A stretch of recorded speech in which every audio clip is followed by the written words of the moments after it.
You're all terminated, effective immediately. The words cut through the conference room like a blade through silk. Sharp, final, irreversible. Naomi Cross stood at the head of the mahogany table, her cream blazer wrinkled from 3 hours on a plane, her first-class ticket still folded in her right hand like evidence at a crime scene. The ticket that had started everything. Seat 1A, Atlantic Airways Flight 447, paid in full, denied on site. Around the table, 9 board members sat frozen in their leather chairs. Some gripped the armrests, others leaned forward, mouths slightly open as if waiting for the punchline that would never come. The afternoon sun slanted through floor-to-ceiling windows on the 57th floor of the Apex Holdings building in Manhattan, casting long shadows that made the room feel smaller than it was. In the doorway stood 3 people who'd been summoned without warning. Captain James Thornhill, 54, his uniform still crisp from this morning's flight. Jennifer Walsh, 34, senior flight attendant, her blonde ponytail pulled so tight it looked painful. Tyler Bradford, 45, ground crew manager, his Atlantic Airways badge still clipped to his belt. All 3 stared at Naomi like she'd materialized from nowhere, which, from their perspective, she had. 4 hours ago, she'd been the black woman they'd escorted off Flight 447. The woman they'd told didn't fit in first class. The woman whose credit card they'd examined like it might be stolen. The woman they'd removed in front of a cabin full of witnesses while David Whitmore, 62, silver-haired and smug, settled into her seat with a glass of champagne. Now she stood in their boardroom. Now she held their careers in her hands. Jennifer's face had gone from its usual peachy glow to the color of old paper. Captain Thornhill's jaw worked silently, trying to form words that wouldn't come. Tyler Bradford just stared at the floor as if hoping it might open up and swallow him. In the corner of the room, David Whitmore himself sat in a guest chair, called in as a valued customer to provide his perspective on the incident. His expensive suit suddenly looked too tight. His Rolex caught the light as his hand trembled slightly on the armrest.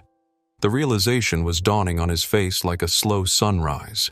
The woman he'd dismissed, the woman whose seat he'd taken, the woman he'd watched being removed while he sipped Dom Perignon wasn't just any passenger. She owned part of this company. Bernard Ashford, the CEO of Apex Holdings, cleared his throat. "Ms. Cross, perhaps we should discuss this privately before making any hasty decisions."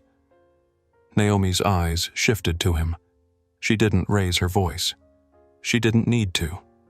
"Authority has its own frequency, Mr. Ashford. In exactly 3 hours, the world will know what happened on Flight 447. Every news outlet, every social media platform, every single person who's ever been told they don't fit somewhere they paid to be. But let me take you back to where this started." She paused, letting the silence stretch like a wire about to snap. 4 hours ago, Gate B-17, Hartsfield-Jackson, Atlanta International Airport. When your crew decided my money wasn't green enough for Seat 1A, 4 hours earlier, 6:47 a.m. Atlanta. The morning rush at the world's busiest airport moved like a river around Naomi Cross as she walked toward Gate B-17. Coffee shops pumped out the smell of espresso and burnt sugar. Travelers in business suits speed-walked past families dragging rolling suitcases. Departure boards clicked and refreshed, announcing delays and gate changes in a rhythm that felt almost musical. Naomi had made this walk 100 times. Atlanta to New York, LaGuardia, Tuesday morning. She usually took the 7:15 a.m. flight because it got her into the city by 9:30, perfect timing for a 10 o'clock meeting. Today's meeting was with investors interested in Cross Technology's new cloud security platform. She'd spent the weekend preparing her pitch deck, running the numbers, anticipating questions. She wore dark jeans, a white blouse, and a comfortable navy blazer. No designer labels. No jewelry except a simple silver watch her mother had given her when she graduated from MIT. Her natural hair was pulled back in a professional style that took exactly 7 minutes to achieve. She carried a leather laptop bag over one shoulder and pulled a small black rolling carry-on behind her. She looked like what she was, a successful professional traveling for work. She did not look, in her own estimation, like someone who needed to prove she could afford a first-class ticket. But she'd learned over 38 years of being black in America that looking like something and being treated like something were two different things entirely. At gate B-17, the priority boarding lane was nearly empty. Most first-class passengers had already boarded during the pre-boarding for families and passengers needing assistance. Naomi pulled out her phone, tapped twice, and her digital boarding pass illuminated the screen. Atlantic Airways Flight 447, Seat 1A, First Class. The gate agent, a Hispanic woman in her 30s with a name tag reading Rosa Martinez, smiled when Naomi approached. "Good morning. Let me scan that for you." The scanner beeped. Green light. Approved. "Welcome aboard, Ms. Cross.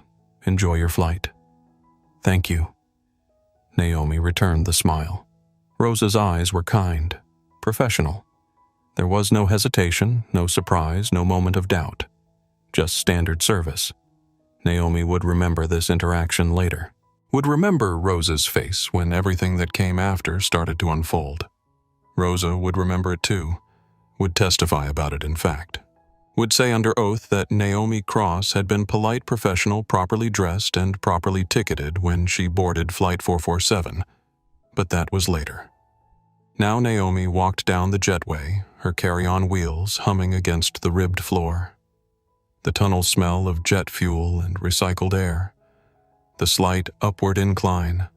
The distant sound of an engine powering up somewhere on the tarmac. Ahead of her, an elderly white couple moved slowly. The man, probably in his 70s, walked with a cane. His wife held his elbow, guiding him gently. They took small, careful steps. Naomi slowed her own pace, giving them space. No reason to rush, no reason to crowd them. The plane wasn't going anywhere without all its passengers. At the aircraft door, the elderly man paused to catch his breath. "Damn knee," he muttered. "Take your time, sir," Naomi said from a respectful distance behind them. The man's wife turned, saw Naomi, and her eyebrows lifted just slightly. "Oh, are you first class too?" The question wasn't rude exactly, but it wasn't neutral either. There was surprise in it, a kind of reflexive shock that someone who looked like Naomi might be headed to the same cabin as them. "Yes, ma'am," Naomi said evenly. "Well." The woman's smile was tight, the kind that didn't reach her eyes. "Good for you. Good for you." As if Naomi had won something instead of purchased something. As if her presence in first class was a stroke of luck rather than a choice backed by $2,000 and a frequent flyer account. Naomi had heard variations of this phrase her entire life.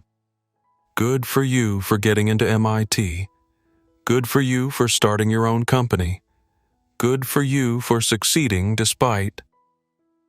And here the sentence usually trailed off, but the unspoken end was always the same. Despite being black, despite being a woman, despite not being what we expected. She didn't respond, just waited while the elderly couple turned left into the first-class cabin. Then she followed her carry-on, bumping gently over the threshold where jetway met aircraft. And that's when it started. A flight attendant stood at the door, young, maybe 26, with warm brown eyes and a name tag that read Carlos Reyes. He smiled as Naomi entered. "Good morning, welcome aboard."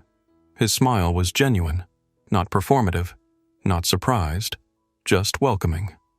Naomi made a mental note of his name. Carlos. In a few hours, she'd be very glad she remembered it. "Good morning," she replied and stepped into first class. The cabin hit her with that specific luxury that premium seating always had.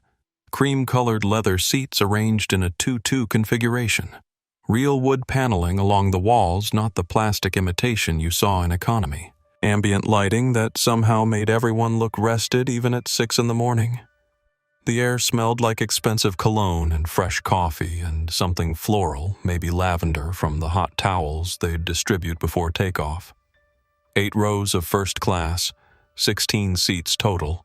Most were already occupied. Business people settling in with laptops and newspapers. A woman in row 3 typing furiously on her phone. The elderly couple from the jetway making their way slowly to row 5. Naomi's seat was in row 1, left side. Window, seat 1A. The best seat on the plane if you cared about such things. First aboard, first to deplane extra legroom closest to the front galley for fastest service. She'd selected it specifically 3 weeks ago when she'd booked the flight, paying an extra $85 for the premium position. She located the row and stopped. Someone was already sitting in 1A. A white man, probably early 60s, with carefully styled silver hair and a navy suit that probably cost more than most people's monthly rent. He'd already made himself comfortable. His carry-on and Hermes bag Naomi recognized from its distinctive orange and brown pattern was stowed in the overhead bin. His shoes were off expensive Oxford loafers positioned neatly under the seat in front of him. He held a crystal champagne flute in his left hand, already a third empty. The Wall Street Journal was spread across his lap, open to the business section. He looked in every possible way like someone who fit exactly where he was. Naomi checked her phone again. Boarding pass still showed seat 1A. No mistake. She took a breath, kept her voice friendly, and approached. "Excuse me, sir. I think there might be a seating mix-up. This is my assigned seat." The man looked up from his newspaper. His eyes traveled from her face to her laptop bag, to her rolling carry-on, to her comfortable flats, then back to her face. The scan took maybe 3 seconds. 3 seconds in which Naomi felt herself being appraised, categorized, and found wanting. She'd felt this look before, countless times. In department stores where security had followed her, in conference rooms where clients had assumed she was someone's assistant, in restaurants where hosts had tried to seat her near the kitchen. It was a look that said, "You don't match my expectations for this space." "I sit here every Tuesday and Thursday," the man said, returning his eyes to his newspaper as if the matter was settled. "You must be mistaken." His tone was casual, not angry, not even particularly rude, just certain. The certainty of a man who'd spent his whole life being told yes and had forgotten that no was even possible. Naomi felt the familiar warmth start in her chest. The warmth that came from a lifetime of moments exactly like this one. But she kept her voice level. "I have seat 1A confirmed on my boarding pass.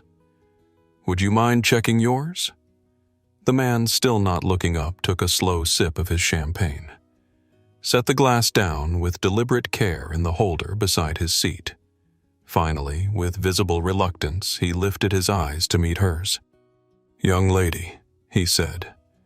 And that phrase, young lady, carried more condescension than most full sentences. "I've been flying this route for 6 years. I'm a Diamond Premier Elite member. They hold this seat for me. I understand you may have an arrangement?" Naomi said, each word measured, "But I purchased this specific seat 3 weeks in advance. I have confirmation right here." She turned her phone screen toward him, displaying her boarding pass clearly. "Seat 1A. He barely glanced at it. "System error. Happens all the time with online bookings. Talk to the gate agent. I'm sure they can sort you out with another seat." Sort you out? As if she were a problem to be solved. A glitch in his routine. Behind Naomi, another passenger cleared his throat impatiently, a white man in his 40s already holding his own boarding pass, annoyed at the holdup. "Excuse me," he said, not quite polite. "Some of us are trying to get to our seats." Naomi stepped aside slightly, letting him pass, but didn't move away from row 1.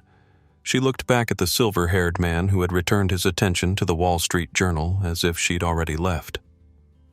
"Sir," she said, her patience beginning to fray around the edges. "I'd really appreciate if you could just verify your boarding pass. I'm certain there's been a mistake, but I'd like to resolve it before takeoff." There's no mistake on my end. He turned a page of his newspaper, the paper crinkling loudly. I've sat in this seat every week for 6 years. I have an understanding with Atlantic Airways. Now, if you'll excuse me, you're blocking the aisle and other passengers are trying to board. An understanding. An arrangement. These words that meant rules apply to other people, not to me.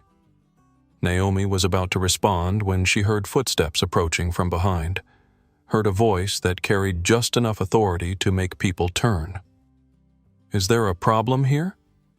Naomi turned to see a flight attendant approaching. A woman, maybe 34, with blonde hair pulled into a bun so tight it looked painful. Her makeup was immaculate. Her uniform was crisp. Her name tag read, Jennifer Walsh, Senior Flight Attendant. And her eyes, Naomi noticed immediately, were already slightly narrowed. Already making assumptions about who was causing the disruption? Yes, Naomi said, keeping her tone professional. This gentleman is sitting in my assigned seat. Jennifer looked at the silver-haired man, then at Naomi, then back at the man. The calculation happened in her eyes instantly. Older white man in expensive suit, comfortable and settled, clearly irregular. Younger black woman in casual business attire, standing in aisle with a carry-on, clearly not a familiar face. Decision made. Mr. Whitmore is one of our most valued Diamond Premier Elite members, Jennifer said, as if this explained everything. As if elite status was a trump card that beat confirmed seat assignments. I'm sure we can find you another excellent seat. So, the man had a name. David Whitmore. Naomi filed it away. I don't want another seat, Naomi said, her voice still level but now with an edge of steel. I want the seat I paid for. 1A. Jennifer's professional smile tightened. Ma'am, please don't make this difficult. There it was, that word. Difficult. The word they always used when someone had the audacity to expect what they'd paid for. Difficult, as if asking for basic fairness was an act of aggression. I'm not making anything difficult, Naomi replied. I'm standing here with a confirmed boarding pass for seat 1A asking why someone else is sitting in it. That seems like a reasonable question. Let me see your boarding pass. Naomi handed over her phone. Jennifer took it, looked at the screen. Really looked this time. Naomi watched the micro-expressions flicker across Jennifer's face. Saw the moment when Jennifer registered that the boarding pass was legitimate. Seat 1A, confirmed, paid in full. For just a second, something that might have been doubt crossed Jennifer's features. But then she glanced at David Whitmore sipping his champagne utterly relaxed. A known quantity, a regular customer. Someone who made her job easier by always being pleasant and tipping well and never causing problems. And she looked at Naomi. An unknown. A potential complaint. A disruption to the smooth operation of her cabin. Jennifer's face hardened. Decision reinforced. There seems to be a system error, she said, echoing David's earlier words. These things happen with online bookings. Mr. Whitmore has been a loyal customer for years, and we have an arrangement for his preferred seating. I can offer you seat 3C, also a window seat, and we'll credit your account 15,000 bonus miles for the inconvenience. Inconvenience. The word felt like a slap. This wasn't an inconvenience. This was theft. Polite, smiling theft, but theft nonetheless. That's not an inconvenience, Naomi said quietly. That's you taking what I paid for and giving it to someone else. I selected 1A specifically. I paid $2,184 for this ticket for this seat. I'm not interested in compensation for giving up what already belongs to me. Around them, other passengers were starting to notice, starting to watch, starting to pull out phones. David Whitmore set down his newspaper with a sigh of theatrical patience. He looked at Naomi the way someone might look at a child throwing a tantrum in a grocery store. Pitying, exhausted, slightly amused. Look, he said, clearly there's been some kind of error with your booking. But I've had this arrangement with Atlantic Airways for years. I think we all know how this should be resolved. You take another seat, they give you some miles, everyone's happy. Why make this into something it doesn't need to be? Something it doesn't need to be. Translation. Why make this about what it's actually about? What this needs to be, Naomi said, looking directly at him, is that I sit in the seat I paid for. That's all. That's the entirety of what this needs to be. A woman in row 2, white, early 40s, with auburn hair and intelligent eyes, looked up from her laptop. She'd been watching. She spoke up, her voice carrying clearly through the cabin. Excuse me, but she's showing you a legitimate boarding pass. Shouldn't you be asking to see his boarding pass too? Jennifer turned sharply toward the woman. Ma'am, this doesn't concern you. It concerns all of us, the woman replied. We're all watching this happen, and what I'm seeing is that you're taking her word that she has the wrong seat without checking if he has the right one. The woman was right. Jennifer hadn't asked David for any documentation, hadn't asked him to prove his claim, had simply believed him because... Why? Because he was David Whitmore, Diamond Premier Elite. Because his suit was expensive, because his skin was white, Jennifer's face flushed. Ma'am, I've offered a very generous solution. If you continue to be difficult about this, I'll have to ask the captain to address the situation. Difficult. That word again. The universal code for you're not accepting our unfairness quietly enough.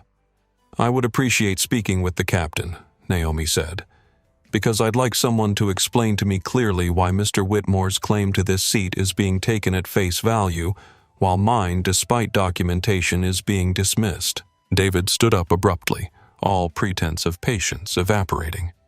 This is ridiculous. I sit here every week. Every single week. I'm not giving up my seat to some random passenger who clearly doesn't understand how premium cabin service works. Some random passenger. The phrase hung in the air like smoke. Random, Naomi repeated softly. Is that what I am? Not a confirmed ticket holder, not a paying customer, just random. You know what I mean? David said, but his face suggested he was starting to realize how his words sounded. Do I? Naomi asked. Please, explain what you mean. I'd love to hear it. Silence.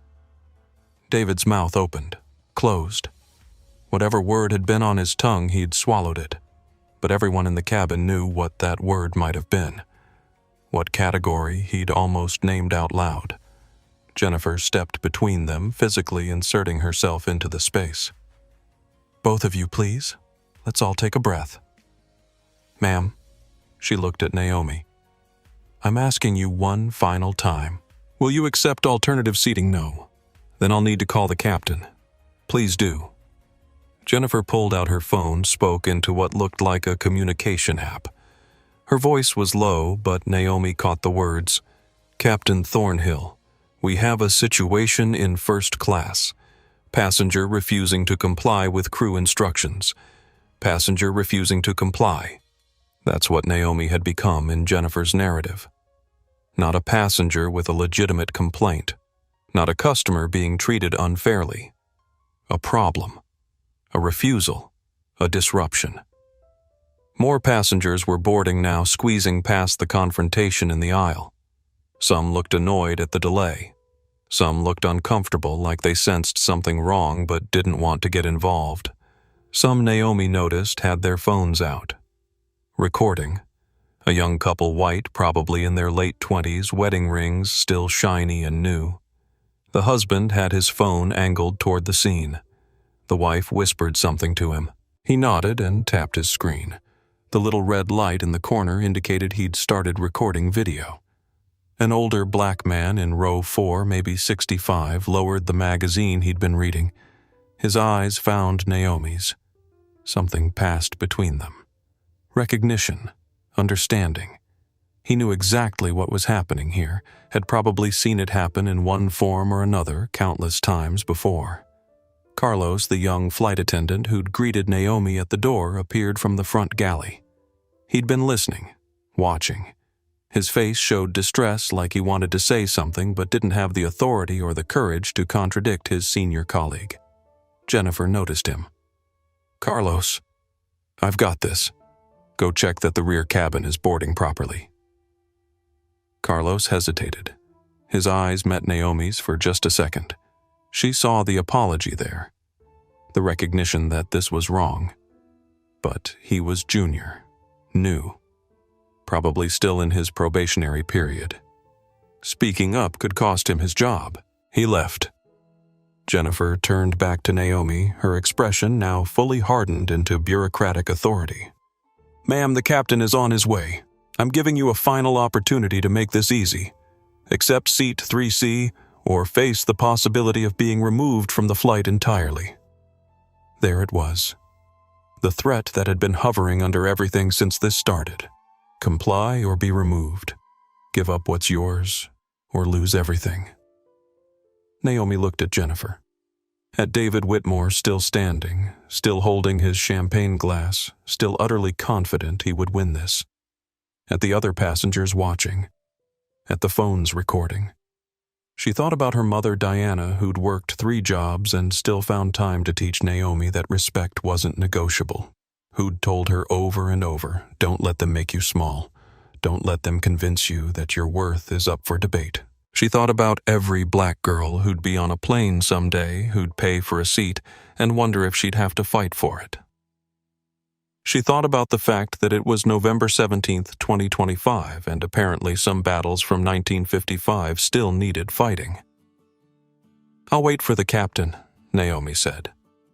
Jennifer's expression tightened. She spoke into her phone again. "Captain Thornhill, please come to the first-class cabin immediately." Then into her communication app, quieter, but not quiet enough. "And let's have security on standby." The cockpit door opened with a pressurized hiss. Captain James Thornhill emerged, and his presence immediately changed the atmosphere in the cabin. He was tall, well over 6 feet, with broad shoulders, and the kind of natural authority that came from 3 decades of being in command. His hair was graying at the temples. His uniform was immaculate with 4 perfect stripes on each shoulder, and his expression suggested he was already annoyed before he fully understood the situation. He scanned the first-class cabin in seconds. Saw Naomi standing in the aisle, laptop bag over her shoulder, carry-on beside her. Saw David Whitmore seated in 1A, champagne in hand, newspaper folded in his lap. Saw Jennifer with her arms crossed, her body language screaming vindication at having called for backup. Saw the phones, multiple phones, pointed at the scene, and made his assessment. "What's the problem here?" His voice was deep, used to being obeyed, used to ending conflicts simply by arriving. Jennifer jumped in immediately, speaking fast, establishing her narrative first. "Captain, this passenger is refusing to follow crew instructions. She's claiming that seat 1A is hers, but Mr. Whitmore, as you know, has an arrangement for that seat. I've offered alternative seating and compensation. She's refused both and is now delaying departure." Naomi opened her mouth to defend herself, but Captain Thornhill held up one hand. "Stop. Ma'am, I'm going to need you to lower your voice." "My voice is at normal volume," Naomi said. "I haven't raised it once." "Ma'am." His tone got harder, flatter. "I'm the captain of this aircraft. When my crew tells me there's a disruptive passenger, I trust their judgment. Now, are you going to cooperate, or do we have a problem?" The bias was so casual, so automatic, that it almost took Naomi's breath away. He hadn't asked what happened, hadn't asked to see her boarding pass, hadn't asked David to verify his claim to the seat. He'd simply walked out, looked at the scene, decided who was the problem based on who looked like they fit and who looked like they didn't, and made his ruling. 30 seconds. That's all it had taken for Captain James Thornhill to decide that Naomi Cross was the issue. "Captain," Naomi said, forcing her voice to stay measured, "I'd like to show you my boarding pass. That won't be necessary. Jennifer has already reviewed the situation. Jennifer has not checked Mr. Whitmore's boarding pass. She's taken his claim at face value while questioning mine despite documentation. Captain Thornhill's expression didn't change. Mr. Whitmore is a Diamond Premier Elite member and a valued regular on this route. I've known him for years. If he says this is his seat, I believe him. The woman from row 2, the one with auburn hair who'd spoken up earlier, stood up. "Excuse me, Captain, but I've been watching this entire interaction from the beginning. This woman has been completely polite. She has a legitimate boarding pass for 1A. She showed it to your flight attendant. All she's asking for is the seat she paid for. This isn't right." Captain Thornhill turned to her. His face was still set in its professional mask, but Naomi saw something shift in his eyes when he looked at the woman. She was white, well-dressed, clearly educated, professional, harder to dismiss. "Ma'am, I appreciate your input, but this is a crew matter. I'm going to have to ask you to sit down." "This is a fairness matter," the woman said. "And as a passenger on this flight, I have a right to voice concern when I see another passenger being treated unjustly." Ma'am, Captain Thornhill's voice took on a warning tone. "If you continue to interfere, you'll be considered disruptive as well." The threat landed. The woman hesitated. Naomi saw the calculation happen in her eyes, the same calculation every person makes in moments like this. Is this my hill to die on? Will speaking up help, or will it just get me removed too? She sat down, but she kept her phone out, still recording. The older black man in row 4 cleared his throat. "Excuse me, Captain. My name is Kenneth Wright. I'm a retired attorney, and I've witnessed everything that's happened here. What's taking place is discrimination. Clear and documented discrimination. I will be willing to testify to what I've seen." Captain Thornhill looked at Kenneth. Another witness. Another complication. His shoulders tensed. "Sir, please sit down, or you'll be asked to deplane as well." Kenneth met Naomi's eyes, held her gaze. 30 years of civil rights law in that look. 30 years of fighting these exact battles. He sat down slowly, but before he did, he said clearly, loudly enough for the entire cabin to hear, "My name is Kenneth Wright. I am a witness. I have seen everything." Captain Thornhill turned back to Naomi. His patience, which had been thin to start with, was now completely gone. "Ma'am, final opportunity. Accept the alternative seating that's been offered, or we will be forced to call security to remove you from this aircraft." Naomi looked at seat 1A. Her seat. The seat she'd selected 3 weeks ago. The seat she'd paid an extra $85 to reserve. The seat where David Whitmore now sat. His champagne refilled his face, showing the smug certainty of a man who'd always won these battles because the system was built to let him win. She thought about compliance, about taking 3C and swallowing the injustice and getting to her meeting in New York and moving on with her day, about choosing peace over principle. She thought about her mother's voice. Never let them make you smaller than you are. Never let them convince you that your worth is up for debate. She thought about every video she'd seen of black people being dragged off planes, thrown to the ground, humiliated in front of crowds, all for the crime of expecting equal treatment. She thought about the phones recording right now, about how this moment would be documented, about how she needed to be very, very careful because she knew that if she showed any anger, any volume, any emotion at all, the narrative would shift. She'd become the aggressive one, the threatening one, the one who needed to be subdued. So she kept her voice perfectly level, perfectly calm. "Captain, I have a confirmed reservation for seat 1A. I have documentation. All I'm asking is that you verify both boarding passes before deciding who stays and who goes. That's not an unreasonable request. That's basic fairness. This isn't about fairness.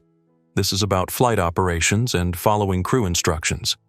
Then show me the instruction that says elite members can take confirmed seats from other passengers." Captain Thornhill's face reddened. "Ma'am, you're being deliberately difficult. I'm being deliberately persistent in asking for what I paid for. If you see those as the same thing, that's the problem." The captain pulled out his radio. "Jennifer, call security to gate B17. Jennifer already had her phone out. She spoke into it, her voice carrying through the now silent cabin security needed at gate B17. Passenger removal. Female black, approximately 35 to 40. Potentially aggressive. Potentially aggressive. Naomi hadn't raised her voice once, hadn't made a single threatening move, had simply stood in an aisle holding a boarding pass asking for a seat. But Jennifer had called security, had specified her race, had labeled her as potentially aggressive. Every black person in that cabin felt those words land like stones. Naomi closed her eyes for just a second, felt the weight of every year of her life compress into this moment. Every time she'd been followed in a store, every time someone had clutched their purse in an elevator, every time she'd been told in 1,000 small ways that she didn't fit. When she opened her eyes, her voice was quiet but absolute. "Call whoever you need to call. But everyone here is watching. Everyone recording is documenting. When this is over, when the truth is clear, every person who participated in this will have to answer for it." Captain Thornhill stared at her, and maybe, just maybe, some small part of him wondered if he'd misjudged this situation. But it was too late. Security was already on the way. 2 airport security officers arrived 4 minutes later. 4 minutes during which Naomi stood in the aisle, motionless, while other passengers squeezed past her to reach their seats. 4 minutes during which Jennifer made a show of helping David Whitmore with his newspaper, refilling his champagne, doing everything possible to demonstrate that he was the valued customer and Naomi was the problem. 4 minutes during which phones recorded every second. The security officers entered through the forward door. The first was a black man, probably late 30s, with kind eyes and a name tag reading M. Johnson. The second was a Hispanic woman, early 30s, her expression professional and neutral, L. Torres. Officer Johnson saw the scene immediately. Saw Naomi, a black woman surrounded by white flight crew and a white captain. Saw the phones recording. Saw the other passengers watching with that particular kind of uncomfortable tension that meant something was very wrong. His eyes met Naomi's. Something passed between them. Instant recognition. Not of each other, but of the situation. He'd seen this before. Different plane, different people. Same story. Captain Thornhill approached the officers, his voice low but still audible to the first few rows. "We need this passenger removed. She's refused to comply with crew instructions and is delaying departure for 143 passengers." Officer Johnson looked at Naomi. Not at the captain. At her. "Ma'am, can you tell me what's happening here?" First person to ask her. First person to want her side. Naomi gestured to her phone, still showing her boarding pass. "I have a confirmed reservation for seat 1A. That gentleman," she nodded toward David Whitmore, "is sitting in it. I've asked him to verify his boarding pass. He's refused. The crew decided to remove me instead of checking whether his claim is valid." Officer Johnson took her phone, looked at the boarding pass. "Legitimate. Confirmed. Paid in full. This shows you're assigned to 1A. "I know," Naomi said. Jennifer stepped forward. "There's a system error. Mr. Whitmore is a long-standing Diamond Premier Elite member with a standing arrangement for that seat." Officer Torres spoke for the first time. "A standing arrangement that overrides confirmed reservations." Jennifer's face tightened. "It's complicated." "It doesn't seem complicated," Torres said. "It seems straightforward. She has documentation for this seat." "Does he?" No one answered that. Captain Thornhill, losing patience, raised his voice slightly. "Officers, I don't have time for a debate. The passenger has been offered alternative seating and generous compensation. She's refused. She's now delaying a commercial flight. I'm formally requesting her removal under Federal Aviation Regulation 121.5 and 80, authority of the pilot in command." Officer Johnson looked at Naomi with something that might have been sympathy. "Ma'am, I understand this feels unfair, but if the captain requests removal, we're legally obligated to comply with that request. Do you understand? Naomi understood perfectly. She understood that the system was built this way, that the captain had absolute authority, that she could be in the right and still lose, that justice and law weren't always the same thing. I understand, she said.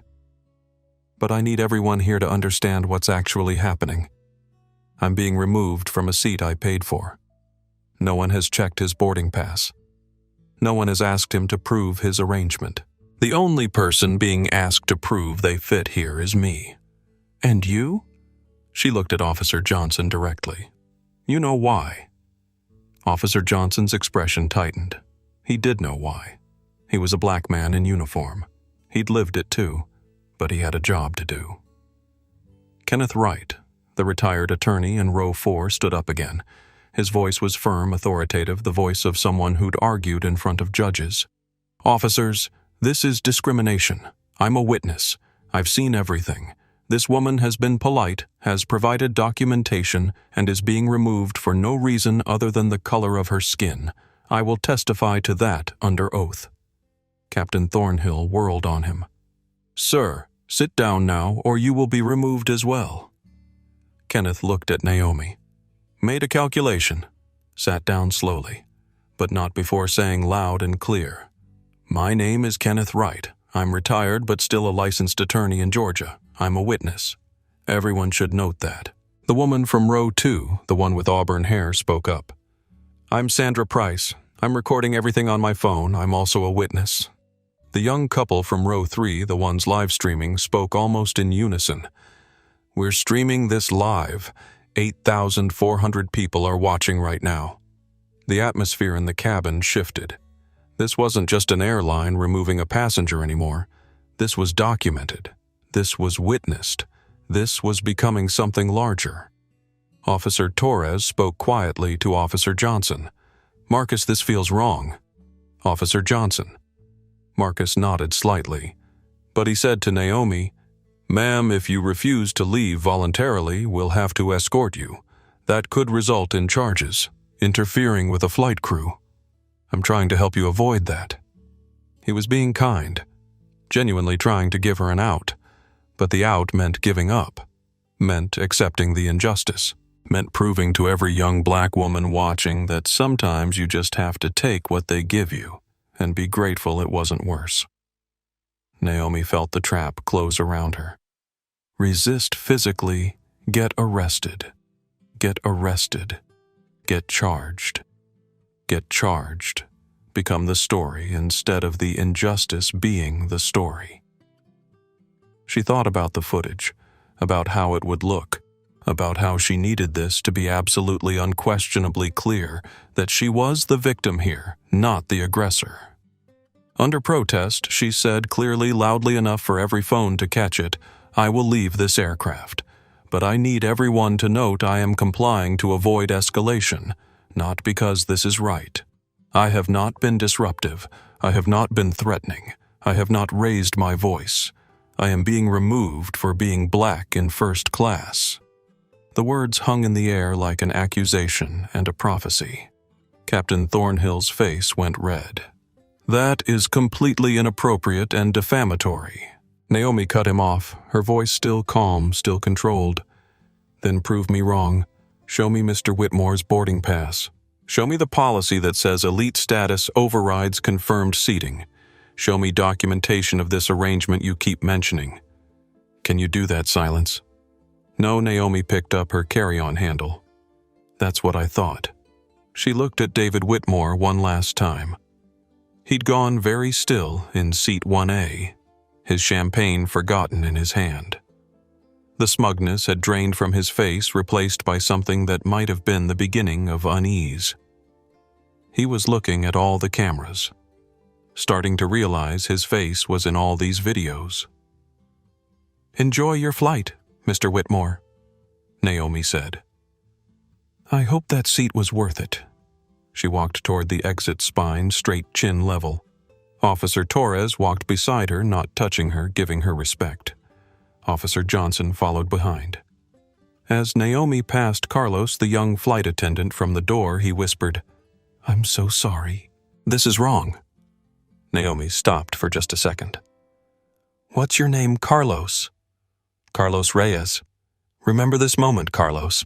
Remember what you saw here." "I will," he said. And she believed him. Naomi walked off Flight 447, walked back up the jetway, walked away from the seat she'd paid for the meeting she'd prepared for the simple expectation of being treated like a human being. Behind her, she could hear the cabin erupting into conversation, could hear passengers arguing, could hear someone saying, "That was wrong. That was so wrong." But ahead of her was something else. Ahead of her was a phone call to her attorney, and a plan that would make everyone on that plane regret this day for the rest of their careers. Naomi sat in the gate seating area, her laptop bag beside her, her carry-on at her feet. Through the window, she could see Flight 447 being prepared for departure.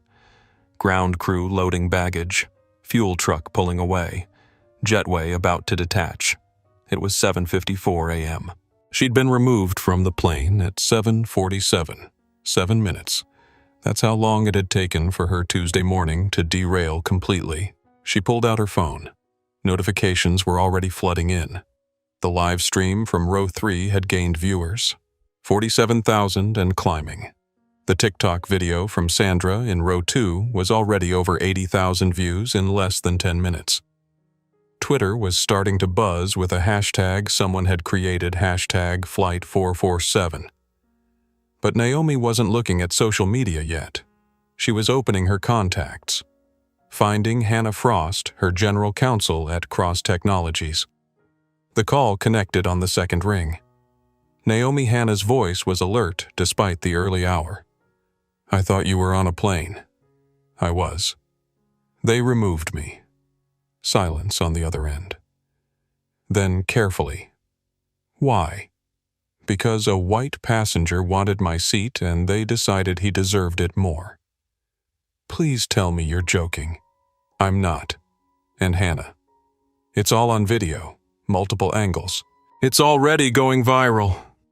She could hear Hannah moving, probably sitting up in bed, probably already reaching for her own laptop. "Tell me everything, every detail." Naomi walked her through it. The initial confrontation with David Whitmore, Jennifer Walsh's immediate bias, Captain Thornhill's automatic assumption that Naomi was the problem, the security call, the removal. When she finished, Hannah was quiet for a moment. Then, "Naomi, this is bad. For them, I mean. This is very, very bad for Atlantic Airways." "I know. Do you want to sue? Because we can sue. We can sue them into next year. I want to do more than sue. I want to change things so this never happens to anyone else." How? Naomi thought about it. Thought about her mother Diana, who'd worked 3 jobs to put her through school. Diana, who'd never flown first class in her life, but had taught Naomi that respect wasn't about where you sat. It was about refusing to accept being treated as less than human. She thought about being 9 years old at the community pool, feeling eyes on her the entire time. About being 14, being followed through a department store by security. About being 17, having to retake a test to prove she hadn't cheated. About being 22 at MIT, walking into the computer science building and being asked if she was looking for someone. About building Cross Technologies from $50,000 in savings into a company valued at $2.3 billion. About creating jobs for 400 people. About proving every single person wrong who'd ever told her she didn't fit. And still, at 38 years old, still having to fight for a seat on an airplane. "Hannah," she said, "pull Atlantic Airways' corporate structure. Find out who owns them. Find every shareholder, every board member, every executive. I want to know who's responsible for this culture. You're thinking about going after the whole company. I'm thinking about accountability. They didn't just kick me off a flight. They've been doing this. There's a pattern. I can feel it. And we're going to expose it." Hannah was silent for a moment. Then, Okay, give me an hour. I'll pull everything I can find. One more thing. Find discrimination complaints filed against them. I want to see if this has happened before. Naomi. Those are usually sealed. Then find a way to unseal them. I'm not just fighting for me anymore. I'm fighting for everyone who's been told they don't fit. After she hung up with Hannah, Naomi called her VP of Communications, Elena Rodriguez. Elena answered immediately. Boss, I just saw the video. Are you okay? I'm fine. But Atlantic Airways won't be. I need you to monitor social media. Track every mention, every video, every comment. Document everything. But don't issue any statements yet. Let it build organically. It's already building. The hashtag's at number 7 trending. And Naomi. Some of the comments are brutal. People are calling for boycotts, calling for firings. The airline's social media is being flooded. Good. Let them panic. I want them to feel the heat before I make my move. Rosa Martinez. The gate agent who'd scanned Naomi's boarding pass approached hesitantly. Ms. Cross, I'm so sorry about what happened. Your boarding pass was valid. I scanned it myself. What they did was wrong. Naomi looked up at her. Rosa, in your experience working this gate, have you seen this happen before?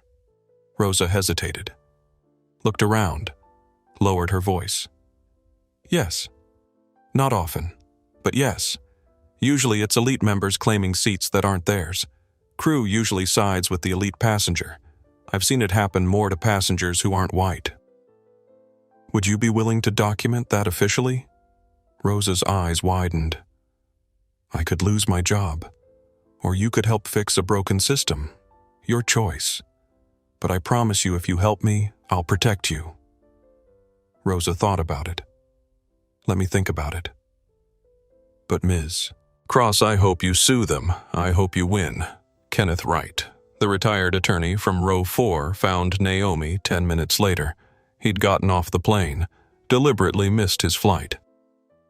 Ms. Cross, I wanted to give you my contact information. I saw everything that happened. I'd like to help in any way I can. Naomi took his card. Kenneth Wright, attorney at law, retired but still listed with the Georgia Bar. Why did you get off the plane? She asked. Because some things are more important than being on time. I'm 67 years old. I marched in Selma. I fought for civil rights before you were born. And I watched you stand in that aisle with more composure than they showed you, and I thought I'm not just going to be a witness who stayed silent. Naomi felt unexpected emotion rise in her throat. Thank you. Don't thank me. Just promise me you'll fight this. All the way. Because people like me, we did our part. But the fight isn't over. Your generation needs to finish it. Sandra Price from row 2 also came looking for Naomi. I recorded everything. Do you want me to send it to you? Please. And one more thing. Would you testify about what you saw? Absolutely. What they did to you was wrong. I have 2 daughters. I don't want them growing up in a world where that's acceptable. Naomi's phone buzzed. Hannah calling back earlier than expected. Naomi, you're not going to believe this.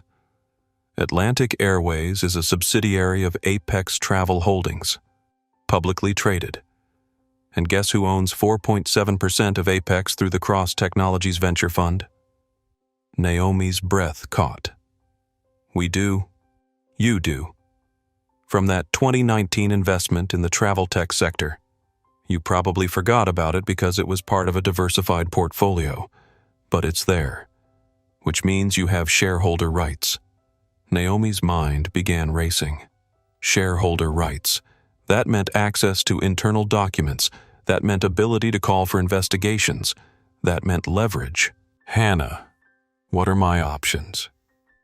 Oh, Naomi, your options are extensive and about to become their nightmare. By 8:30 a.m., Sandra's TikTok video had crossed 1 million views. By 9:00 a.m., The live stream from row 3 had been reshared 14,000 times. By 9:30 a.m., hashtag Flight 447 was trending number 3 nationally, and hashtag Atlantic Airways was number 7. Naomi sat in an airport coffee shop laptop open, watching the internet catch fire. The videos were everywhere, different angles of the same scene.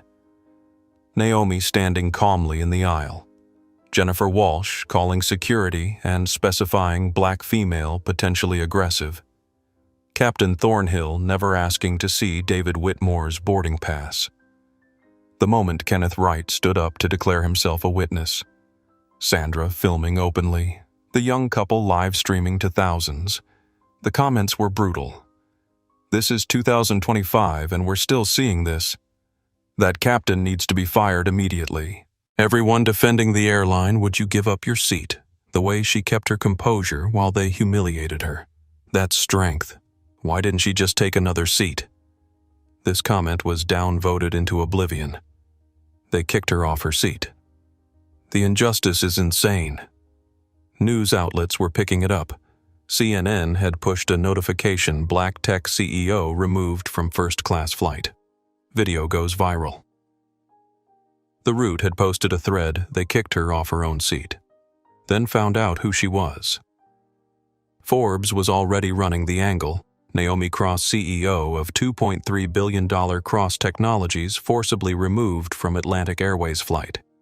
Atlantic Airways' social media accounts were being destroyed. Every post, every tweet, every Instagram photo was flooded with comments. What about hashtag Flight 447? When are you going to address removing a passenger from her paid seat? I'm canceling my account and switching airlines. This is discrimination. Plain and simple. The airline's PR team scrambled to respond. At 10:15 a.m., they posted an official statement. Atlantic Airways is aware of an incident involving Flight 447 from Atlanta to New York this morning. We are conducting a thorough investigation into the matter. Atlantic Airways does not tolerate discrimination of any kind. We are reviewing all policies and procedures related to this event.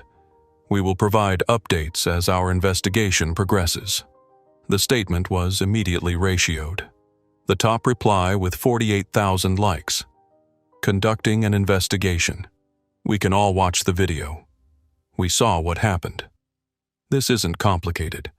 Naomi received an email at 10:22 a.m. from Bernard Ashford, CEO of Atlantic Airways' parent company, Apex Holdings. Subject Flight 447, Incident Ms. Cross. I have just become aware of the situation that occurred on Flight 447 this morning. I want to personally apologize for your experience and invite you to discuss this matter directly with me. This does not reflect the values of Atlantic Airways or Apex Holdings. Please call my office at your earliest convenience so we can address this situation appropriately. Sincerely, Bernard Ashford, CEO, Apex Holdings. Naomi forwarded it to Hannah with a single line. He's trying to contain this privately. Don't respond yet. Let him sweat, Elena called. Boss interview requests are pouring in. CNN, MSNBC, CBS, ABC, The New York Times, Washington Post. Everyone wants to talk to you. What do you want me to tell them? Tell them I'll make a statement soon. But not yet. I want Atlantic to make the first move. You're playing this perfectly. Every hour of silence from you makes them more nervous. That's the idea. The numbers kept climbing. By 11:00 a.m., the combined videos had 8 million views. The hashtag was trending #1 worldwide. Flight 447 had become a movement. Naomi arrived at Cross Technologies headquarters at 11:30 a.m. The building was a sleek glass structure in downtown Atlanta, 12 stories of innovation that she'd built from nothing. Her employees knew something had happened. Word had spread. As she walked through the lobby, people nodded with respect tinged with concern. In the main conference room on the 8th floor, her core team was already assembled. Hannah Frost, 44, white woman, Princeton law graduate who'd left a comfortable partnership at a major firm to be Cross Technology's general counsel. Fierce, brilliant, loyal. Elena Rodriguez, 36, Hispanic VP of Communications who'd built Crosstech's brand from scratch. Street smart and strategic. James Sullivan, 51, white CFO who'd walked away from Goldman Sachs to help Naomi build something meaningful. Numbers genius with a conscience. Dr. Marcus Chen, 39, Asian American Chief Data Officer, MIT PhD, who could make data tell stories that changed minds. Simone Baptiste, 47, Black woman, HR Director. 20 years in corporate human resources who'd seen every type of workplace discrimination and knew how to document it. The conference table was covered with documents, laptops, open screens, showing analytics and legal filings and financial data. Hannah started. Okay, here's what we have. Atlantic Airways is fully owned by Apex Travel Holdings. Apex is publicly traded market cap $14.7 billion. Through your 2019 venture investment in travel technology, Cross Technologies owns 4.7% of Apex. That's significant, James said. That's enough for real shareholder rights. You can demand board meetings, access internal documents, push for investigations. Hannah pulled up a document. More interesting, there are 47 pending discrimination complaints against Atlantic from the past 3 years. 47. All settled quietly with non-disclosure agreements. None went to litigation. None made the news. Naomi felt anger rise in her chest. They've been paying people to stay quiet. Exactly. And those NDAs probably unenforceable if we can prove a pattern of civil rights violations. Silencing victims of discrimination is itself illegal. Elena shared her screen. Social media update. The videos have passed 8 million combined views. Sentiment analysis, 78% supporting you, 14% defending the airline, 8% saying you should have accepted another seat. What about the airline's stock? James pulled up a chart. Apex Holdings opened at $142 a share this morning. It's currently at $136.50. That's down 3.8%. Market cap loss of approximately $560 million. Naomi let out a low whistle. In 4 hours, investors are panicking.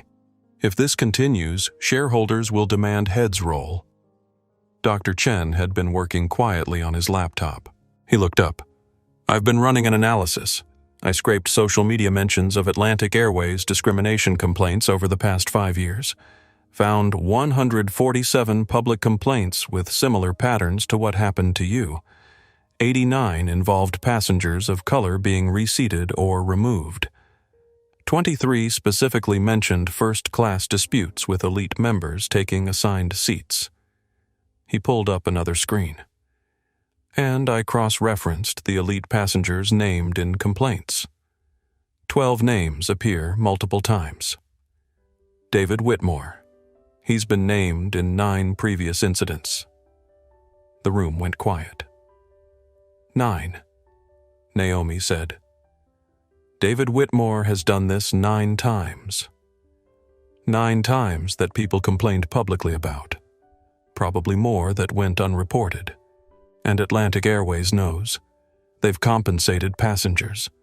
They've moved people. But they never stopped him from doing it again. Simone spoke up, her voice hard with controlled anger. I pulled EEOC complaints from employees. Atlantic has 23 open investigations from their own staff. Flight attendants, ground crew pilots, all claiming racial discrimination in work assignments. She distributed printouts. Black flight attendants say they're put on less desirable routes. Hispanic ground crew say they're passed over for promotions. There's a cultural problem here, not just isolated incidents. Hannah leaned forward. So here's our strategy. We have shareholder rights. We can demand an emergency board meeting under Clause 14B to investigate discrimination. We need documented evidence of practices that harm company reputation or violate federal law. We have both. The viral videos are documentation. The stock drop is harm. The EEOC complaints are federal violations. How fast can we trigger it? Naomi asked. By law, they have to convene within 48 hours of formal request. But here's the aggressive move we demand it happens today. Emergency clause. We argue ongoing social media crisis constitutes emergency requiring immediate action. Naomi thought about her mother. About Diana's words. When you fight, fight smart. Use their rules against them. Make them answer for what they've done. Do it.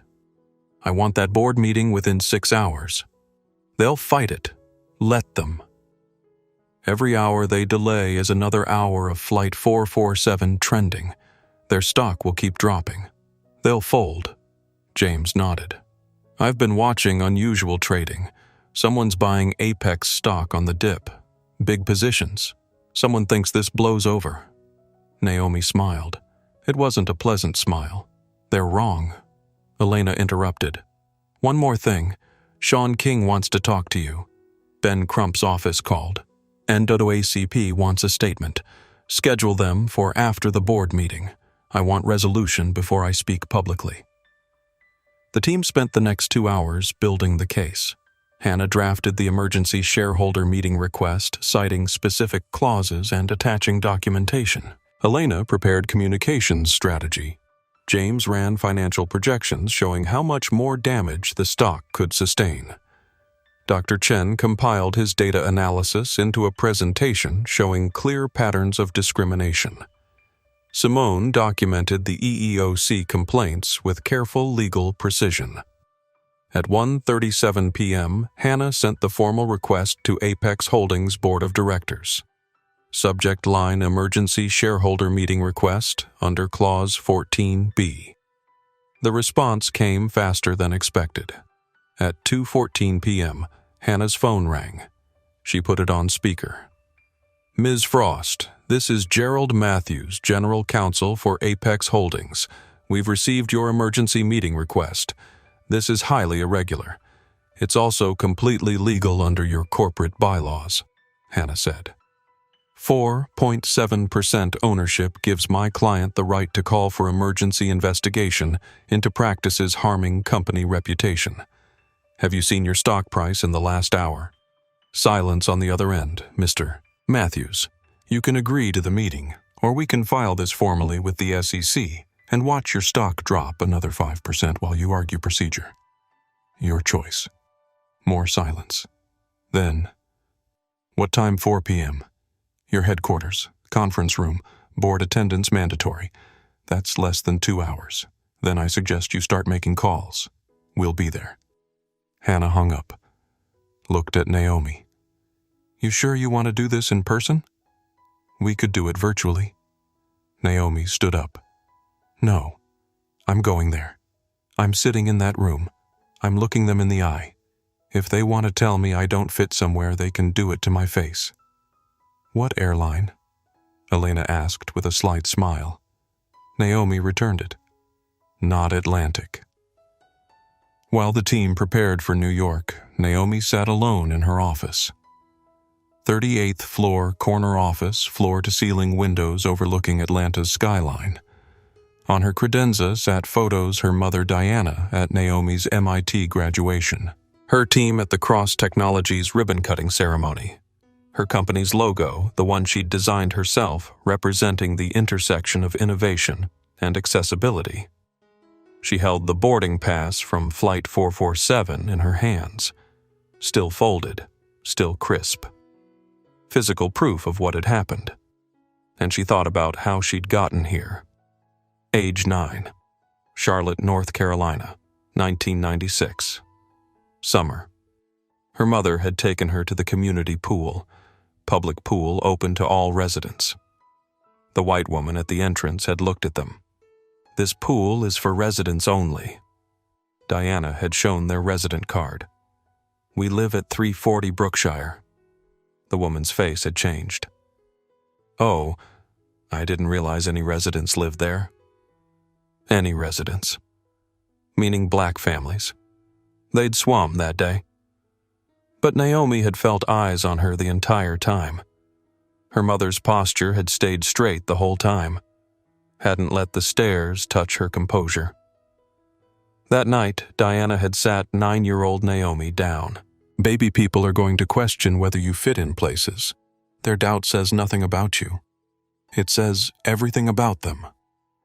Don't let them make you small. Age 14.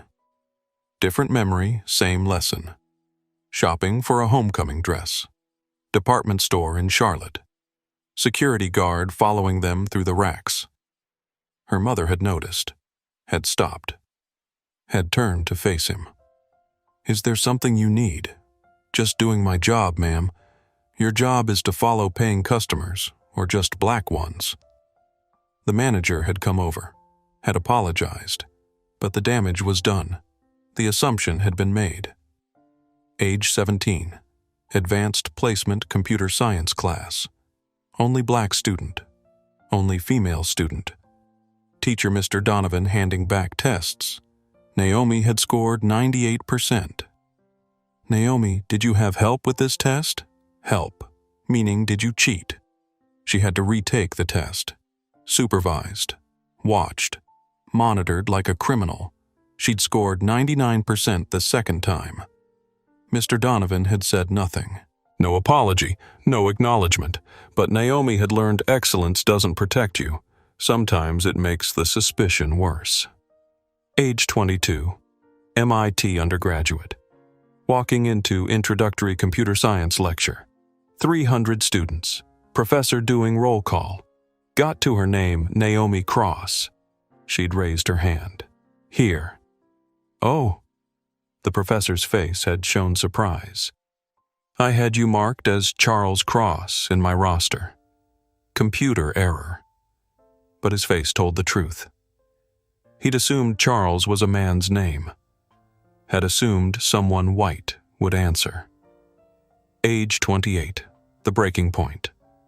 Performance review at Microsoft. She'd exceeded every target. Delivered every project. Received praise from clients. But her manager had said, "You're too aggressive in meetings. Not a culture fit. Maybe consider roles in different departments." Different departments.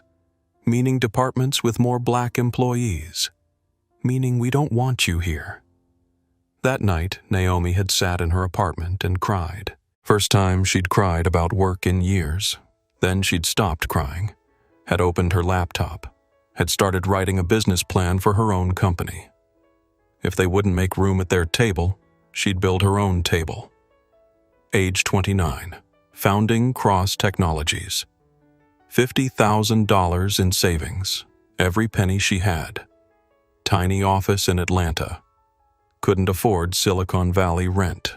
First hire Hannah Frost, lawyer who believed in her vision. Second hire James Sullivan, CFO who left Goldman Sachs to join a startup. Built a team of people who'd been overlooked. Women passed over for promotions. People of color told they weren't culture fits. Built company culture from scratch. Core values written on the wall. Merit, not pedigree. Ideas, not appearance. Excellence, not conformity. Age 31. First major investment pitch. Venture capital firm. All white, all male. Software for supply chain optimization, one had said. Seems like a crowded space. Not for enterprises in developing markets, Naomi had replied. Do you really understand those markets? Translation as a black woman. Do you understand real business? They'd passed on the investment. 6 months later, Salesforce had become her first Fortune 500 client. The VC firm had called back. Would you consider another round of funding? Naomi had said. No. Present moment. Her office. Naomi looked at the boarding pass again. Realized Flight 447 was just the latest iteration. She'd been fighting for her seat, literal and metaphorical, her entire life. But this time was different. This time she had power. Real power. Resources. Leverage. This time she could do something about it. Not just for herself. For every black girl in AP Computer Science being accused of cheating. For every black woman in meetings having ideas stolen. For every black professional told they're not a culture fit. For everyone who'd been told in 1,000 small ways, this seat isn't for you. Her phone rang. Hannah. They agreed. Emergency board meeting at 4 p.m., Apex Holdings headquarters in New York. You need to be on a plane in 30 minutes if you want to make it. Naomi checked the time. 2:43 p.m. Book me the next flight. Not Atlantic. Already done. Delta. You're on the 315, first class, seat 2A. Of course, seat 2A. Same seat number, different airline. The symmetry was almost funny. She stood up, grabbed her laptop bag, looked at the boarding pass from Flight 447 one more time, then she put it in her pocket. She was going to need it. Delta Flight 1025 to New York, boarding at Gate T4. The contrast started immediately. The gate agent, a black woman, probably in her 50s, smiled with genuine warmth when Naomi approached. Ms. Cross, we've heard about what happened to you this morning. We're so sorry. We're honored to have you fly with us. No side-eye, no suspicion, just professional courtesy. Thank you, Naomi said. And we've upgraded you to first-class complimentary, no charge. Just our way of saying we try to do better. Walking down the jetway felt different this time. No elderly couple questioning her presence. No loaded looks. Just the normal sound of her carry-on wheels against the ribbed floor. The flight attendant at the door, a Hispanic man probably in his early 40s, greeted her warmly. Welcome aboard, Ms. Cross. Anything you need, just let me know. Normal service, the way it should be. Seat 2A, window, first row. Same position as this morning, but the experience couldn't have been more different. Naomi settled in, pulled out her laptop, connected to in-flight Wi-Fi before they even pushed back from the gate. Twitter was on fire. Hashtag Flight 447 was still trending #1, now with over 18 million tweets. The story had gone international. BBC American CEO removed from flight in discrimination incident. The Guardian airline passenger removal sparks outrage. CNN had it as their lead story. But more interesting were the new developments. Atlantic Airways employees were speaking out. An anonymous account at Flight Attendant Anon Y work for Atlantic. What happened to Naomi Cross is standard practice. Elite passengers always win. People of color always lose. We're told not to make waves. I'm making waves. The tweet had 340,000 likes in 2 hours. More employees piling on. At Atlantic Insider, 8 years with this company. Seen this happen dozens of times. Management ignores complaints. At Pilots Union 447, we've filed union grievances about discriminatory seating practices. They disappear into HR black holes. Corporate response was failing. Atlantic had issued a second statement at 12:30. We are committed to diversity and inclusion. This incident does not reflect our values. Investigation ongoing. The statement was getting destroyed in the comments. Your values were on display in that video. Investigation equals waiting for this to blow over. You don't investigate discrimination. The DOT does. Political figures were weighing in. Senator James Baldwin. What happened to at Naomi Cross is unacceptable. I'm calling for DOT investigation into at Atlantic Air discriminatory practices. Representative Alexandria Ocasio-Cortez. This is what racism looks like in 2025. Not always violence. Sometimes it's being told you don't fit in spaces you paid for. Celebrity support was building. Kerry Washington. I've been Naomi Cross. Any black woman who travels has been Naomi Cross. This needs to change. LeBron James. They kicked her off the plane. Watch her shut down the whole airline. Hashtag Flight 447. Oprah respect is not negotiable. Period. Naomi received a text from Elena Boss Gail King wants an exclusive for CBS. Primetime slot. Your call. Naomi replied. After board meeting. If I have something to announce, she gets first interview. Another email from Bernard Ashford. Second attempt. Ms. Cross. I understand you're invoking shareholder rights. I want to resolve this directly before the board gets involved. This could damage both of us. Let's find a mutually beneficial solution. The board doesn't need to be involved in what could be handled privately. I'm prepared to offer significant compensation and policy changes. Please call. Naomi forwarded it to Hannah. He's trying to settle quietly. Don't respond. Hannah replied. Stock down 7% now. Shareholders calling for his head. He's panicking. Naomi smiled. Let them panic. She worked on the flight. Hannah had sent her prep documents. Board member profiles. Bernard Ashford, CEO, White 58. Vulnerable if stock keeps dropping. Victoria Chang, CFO. Asian American, 52. Data-driven. Might be ally. Robert Thornton, COO, White 61. Old guard. Will defend status quo. Patricia Delgado, Chief Legal Officer, Hispanic 47. Risk averse. Will fear lawsuits. Michael Harrison, Board Chair, White 68. Former Delta CEO. Might understand PR disaster. Sarah Mitchell, Board Member, White 55. HR expert. Could go either way. James Wilson, Board Member, White 49. Investor rep. Only cares about stock price. 3 others, all white, all male, all over 60. Naomi's strategy was clear. Appeal to Victoria with data. Appeal to Patricia with legal risk. Appeal to Michael with industry reputation. Appeal to James with stock price. Appeal to Sarah with HR ethics. The old guard would resist. She needed 6 of 9 votes. Tight, but possible. A woman in the seat next to her, older white, probably early 70s, leaned over. Excuse me, are you Naomi Cross? Naomi tensed slightly. Here we go. Yes, I saw what happened this morning. I'm 71 years old. I marched in Selma in 1965. I thought we'd gotten further than this. I'm ashamed we haven't. She handed Naomi a handwritten note. Thank you for not backing down. The note read, Stay strong. History is watching.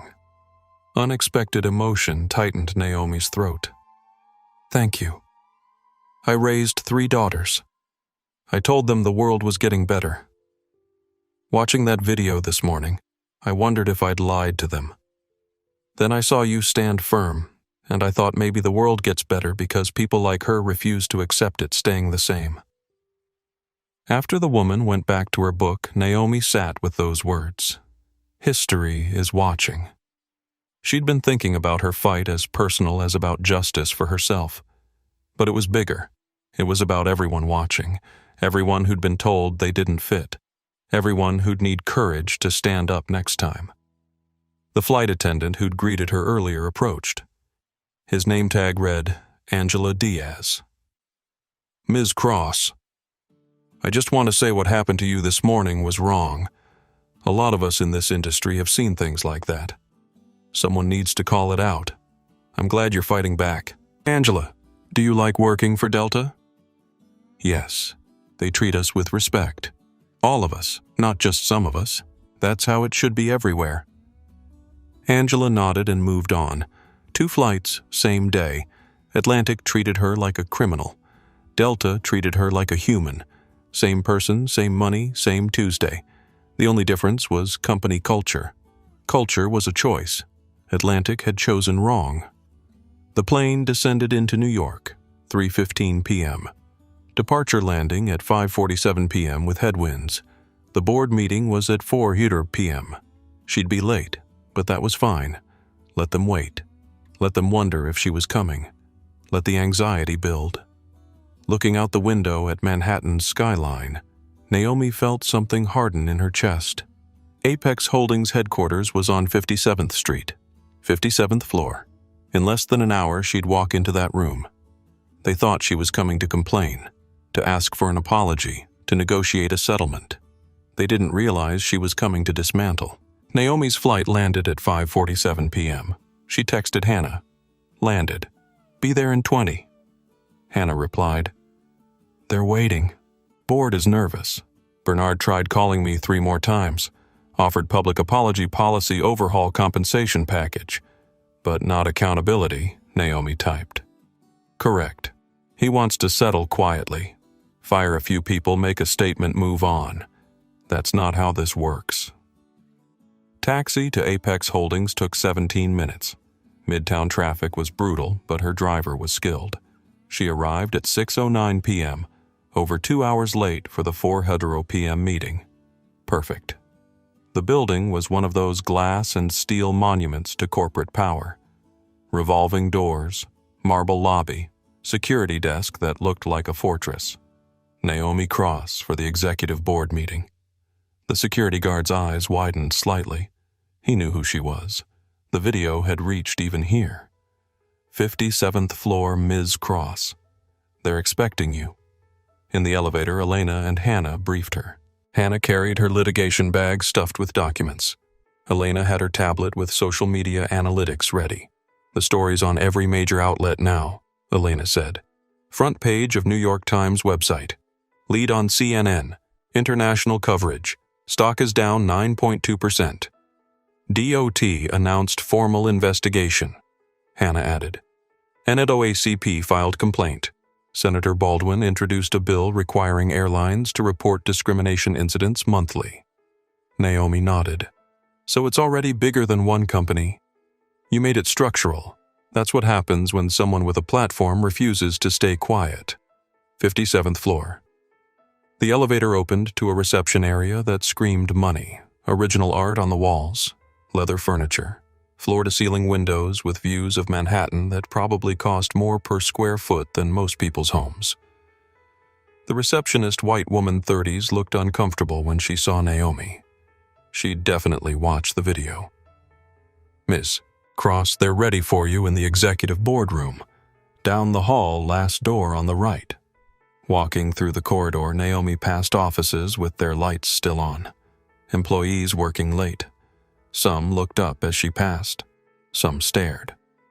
One young black woman, maybe an assistant or junior analyst, caught Naomi's eye and mouthed, "Thank you." Naomi nodded. Outside the boardroom, 2 security guards stood at attention. A corporate lawyer waited, nervous energy radiating from him. Ms. Cross, I'm Gerald Matthews, General Counsel for Apex Holdings. Before we begin, I want to clarify the scope. Hannah cut him off.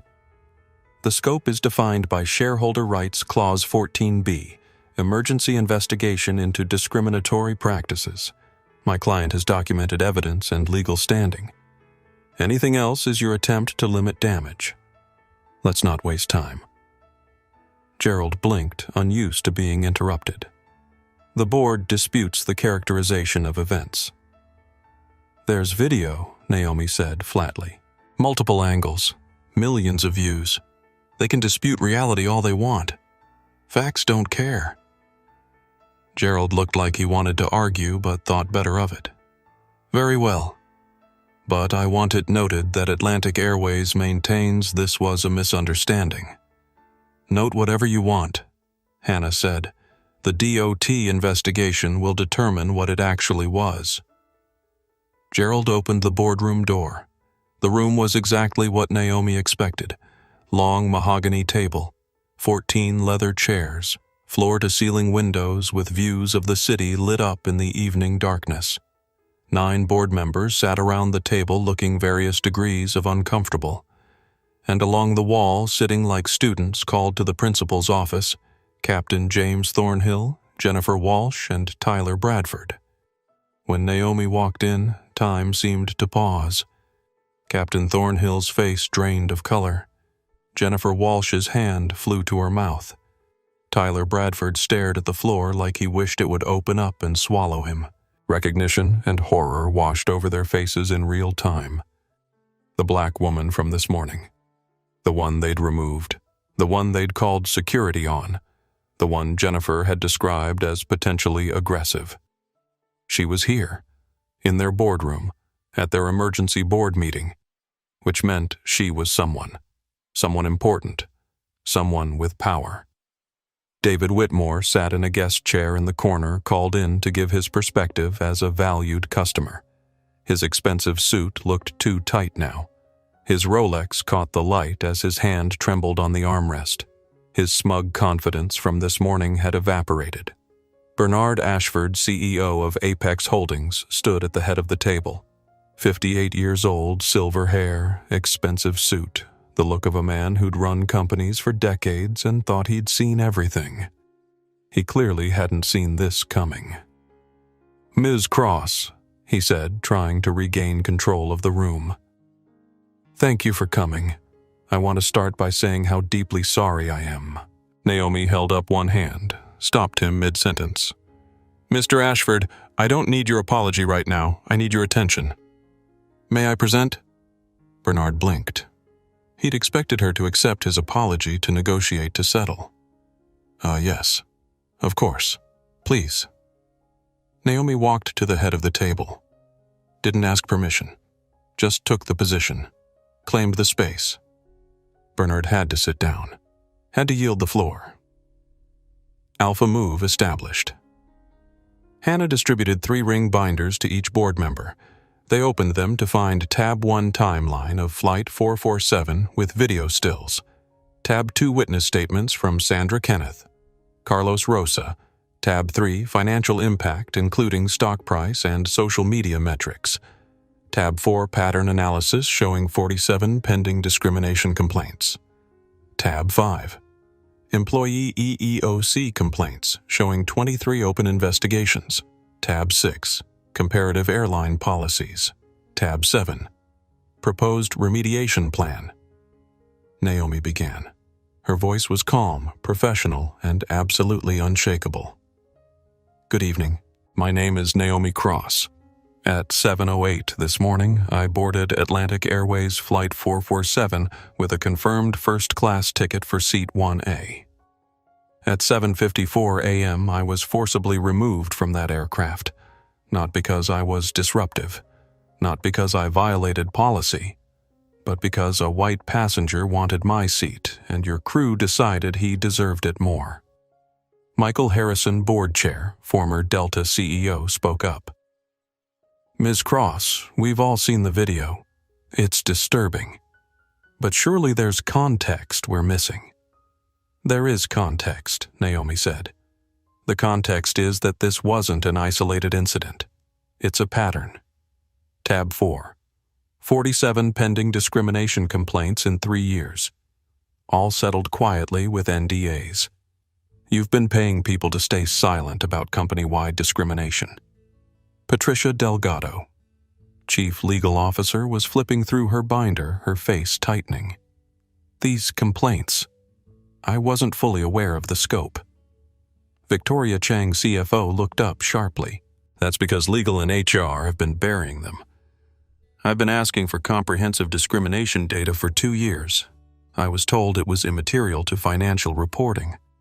She looked at Bernard accusingly. "You told me that personally." Naomi pressed on. "Ms. Chang is correct. This isn't a PR problem that appeared this morning. It's a cultural problem you've been hiding. And now it's cost you $1.4 billion in market cap in 9 hours. James Wilson, the investor representative, leaned forward. "Let's be clear about what this is. You're a shareholder using a personal grievance to force corporate action." Personal. Naomi's voice got colder. Tab 2. Statements from 5 other passengers who witnessed discrimination. Tab 5. 23 EEOC complaints from your own employees. This isn't personal, it's pervasive. Robert Thornton, the COO, tried to downplay. Every airline has complaints. That's the nature of customer service. Hannah interrupted. "Not like this. We compared your complaint rate to United, Delta, American, Southwest. Atlantic has 340% more discrimination complaints per passenger mile than industry average. The room went silent. Numbers didn't lie. Sarah Mitchell, the HR expert, spoke quietly. If these numbers are accurate, we're not looking at a PR crisis. We're looking at failure at every level of human resources and training. Bernard tried to regain control. Ms. Cross, I appreciate you bringing this to our attention. We'll conduct a thorough internal investigation. No. Naomi's voice cut through like a blade. You've had 3 years to conduct internal investigations. They've been worthless. I'm not here to ask you to investigate yourselves. I'm here to tell you what's going to happen. Every eye in the room locked on her. She had their attention now.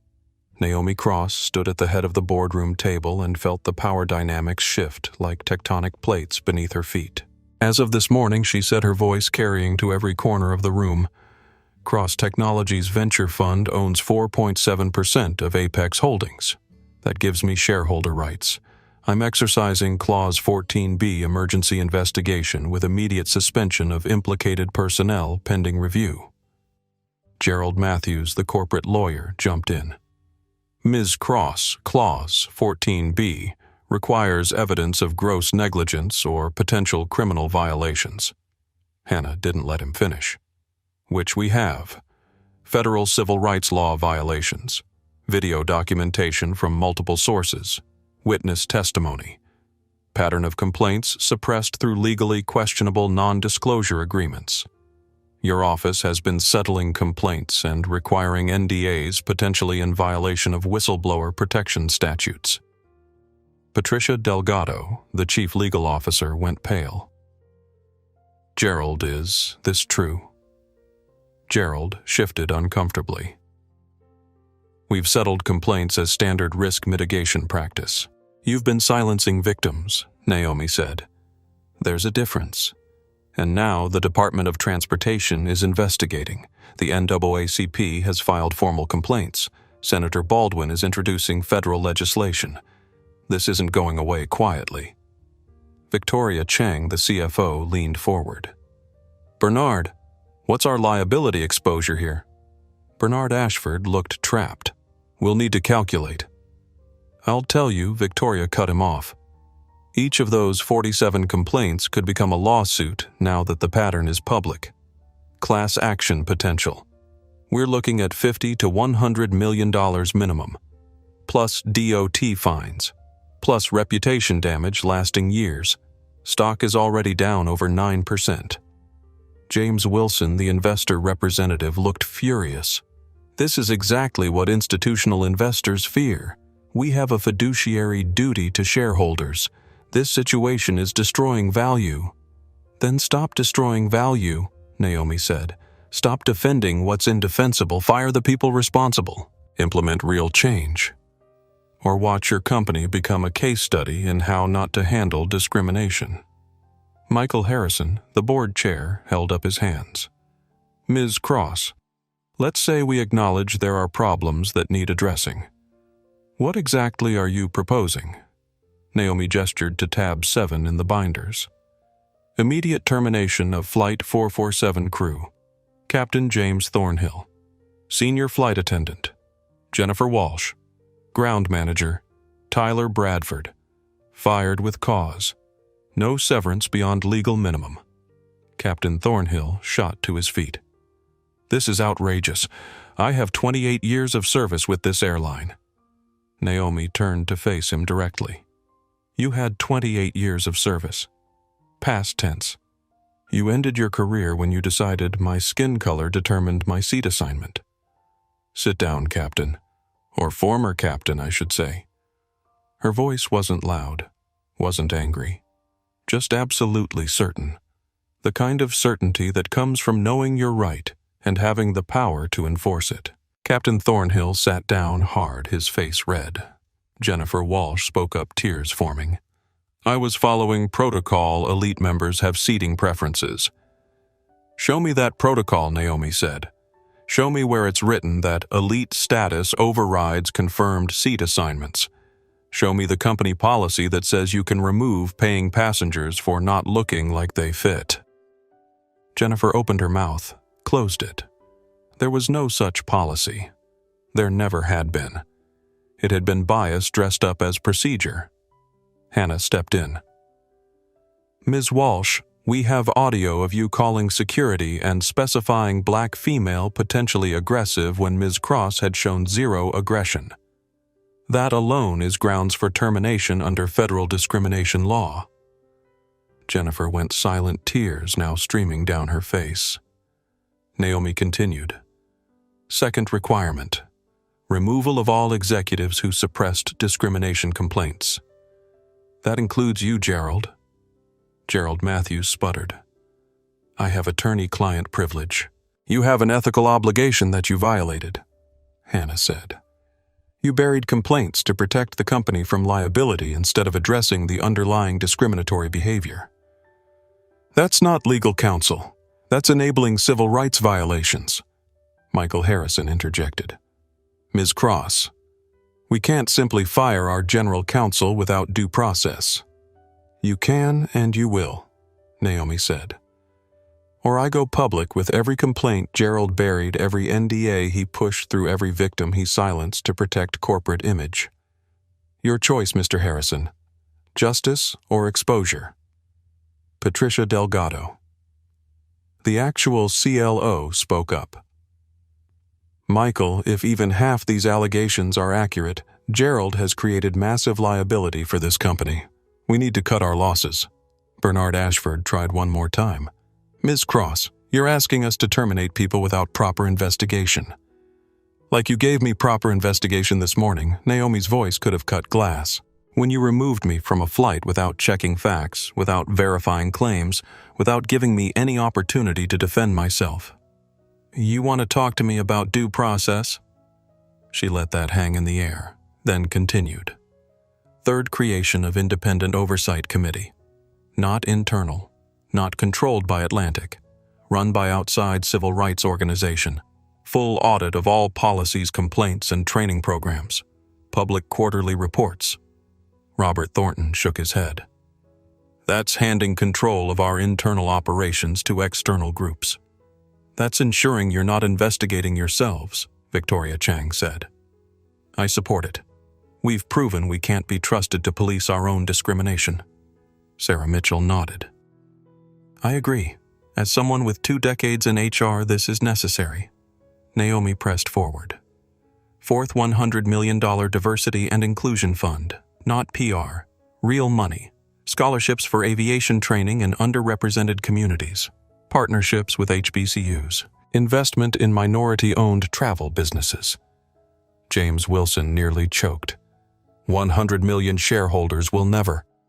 Your market cap dropped $1.4 billion today, Naomi interrupted. 100 million is 7% of that loss. It's a bargain. Plus it's tax deductible and positions you as leading industry reform. Your shareholders will recover faster with this than without it. Victoria Chang nodded slowly. She's right. From pure financial analysis, a $100 million fund shows leadership response to crisis. Could stabilize and recover stock price within weeks. Fifth, mandatory anti-bias training for all employees. Not online modules. Real training, in person, from qualified experts. With accountability measures. Sarah Mitchell was already nodding. That should have been standard already. I can develop the program with proper oversight. Sixth, public apology, not a corporate statement. You, Bernard, on camera taking full responsibility. No passive voice. No mistakes were made. Active ownership. Bernard's face went through several emotions. I didn't personally. You're the CEO, Naomi said flatly. This happened on your watch. Culture flows from leadership. You own this whether you personally discriminated or not. Seventh, compensation for affected passengers. Not just me. All 47 pending complaints. Full refunds plus $25,000 each. No NDAs. No silence clauses. Patricia winced. That's over $1 million in direct payouts. It's justice, Naomi said. and it's cheaper than the class action lawsuit you'll face if you don't address this proactively. 8th protection for whistleblowers. Carlos Reyes Rosa Martinez. Any employee who spoke truth to power, they get formal protections written into their employment contracts. Anyone retaliates against them gets fired immediately. No exceptions. Michael Harrison held up his hands. Ms. Cross, these are extensive requirements. They're not requirements, Naomi corrected. They're the minimum acceptable response. You have 2 options. Implement these changes starting immediately and begin rebuilding trust. Or refuse and watch me take this public. I have interviews lined up with every major news network. I have 8.4 million followers on social media. I have a platform, resources, and nothing to lose. She paused for effect. I didn't ask to become the face of airline discrimination. You made me that when you removed me from Flight 447. But now that I'm here, I'm going to make sure no one else has to experience what I did. Victoria Chang spoke first. I move we vote on Ms. Cross's 8-point proposal. All points as written. Sarah Mitchell immediately seconded. I second that motion. Michael Harrison looked around the table, seeing control slip away. We should discuss each point separately, negotiate terms. We've been discussing this for years through buried complaints, Victoria said sharply. I'm calling the question. All in favor of implementing Ms. Cross's 8-point reform plan. 4 hands went up immediately: Victoria, Sarah, Patricia, and James Wilson. 4 votes. Need 5 for majority. Michael Harrison looked at the remaining board members. Robert Thornton was shaking his head. 2 other old guard members looked resistant. Naomi spoke into the silence. Let me make this simpler for anyone still unsure. I'm not just a shareholder. I'm a customer. I'm a woman of color with millions watching my next move. I'm a CEO with resources to wage a sustained campaign. I can make this company an example of how to handle discrimination correctly, or an example of what happens when you don't. Your stock price, your reputation, your DOT operating license, all of it hangs in the balance. She looked at each board member. But more than that, I can make flying on your airline either a symbol of supporting equality or a symbol of defending discrimination. Where do you want to be 6 months from now? A younger board member, a hedge fund representative, 41 years old, raised his hand. I vote yes. 5th vote. Majority achieved. Michael Harrison's shoulders sagged. The motion passes. 5 votes in favor. He turned to Gerald Matthews and the 3 crew members. You're all terminated immediately. Effective this moment. Security will escort you from the building. Jennifer Walsh started crying harder. I have 2 children. How am I supposed to? Naomi's voice held 0 sympathy. You should have thought about your children before you decided my skin color determined where I could sit. Actions have consequences. Security guards entered. 4 of them. Professional, efficient.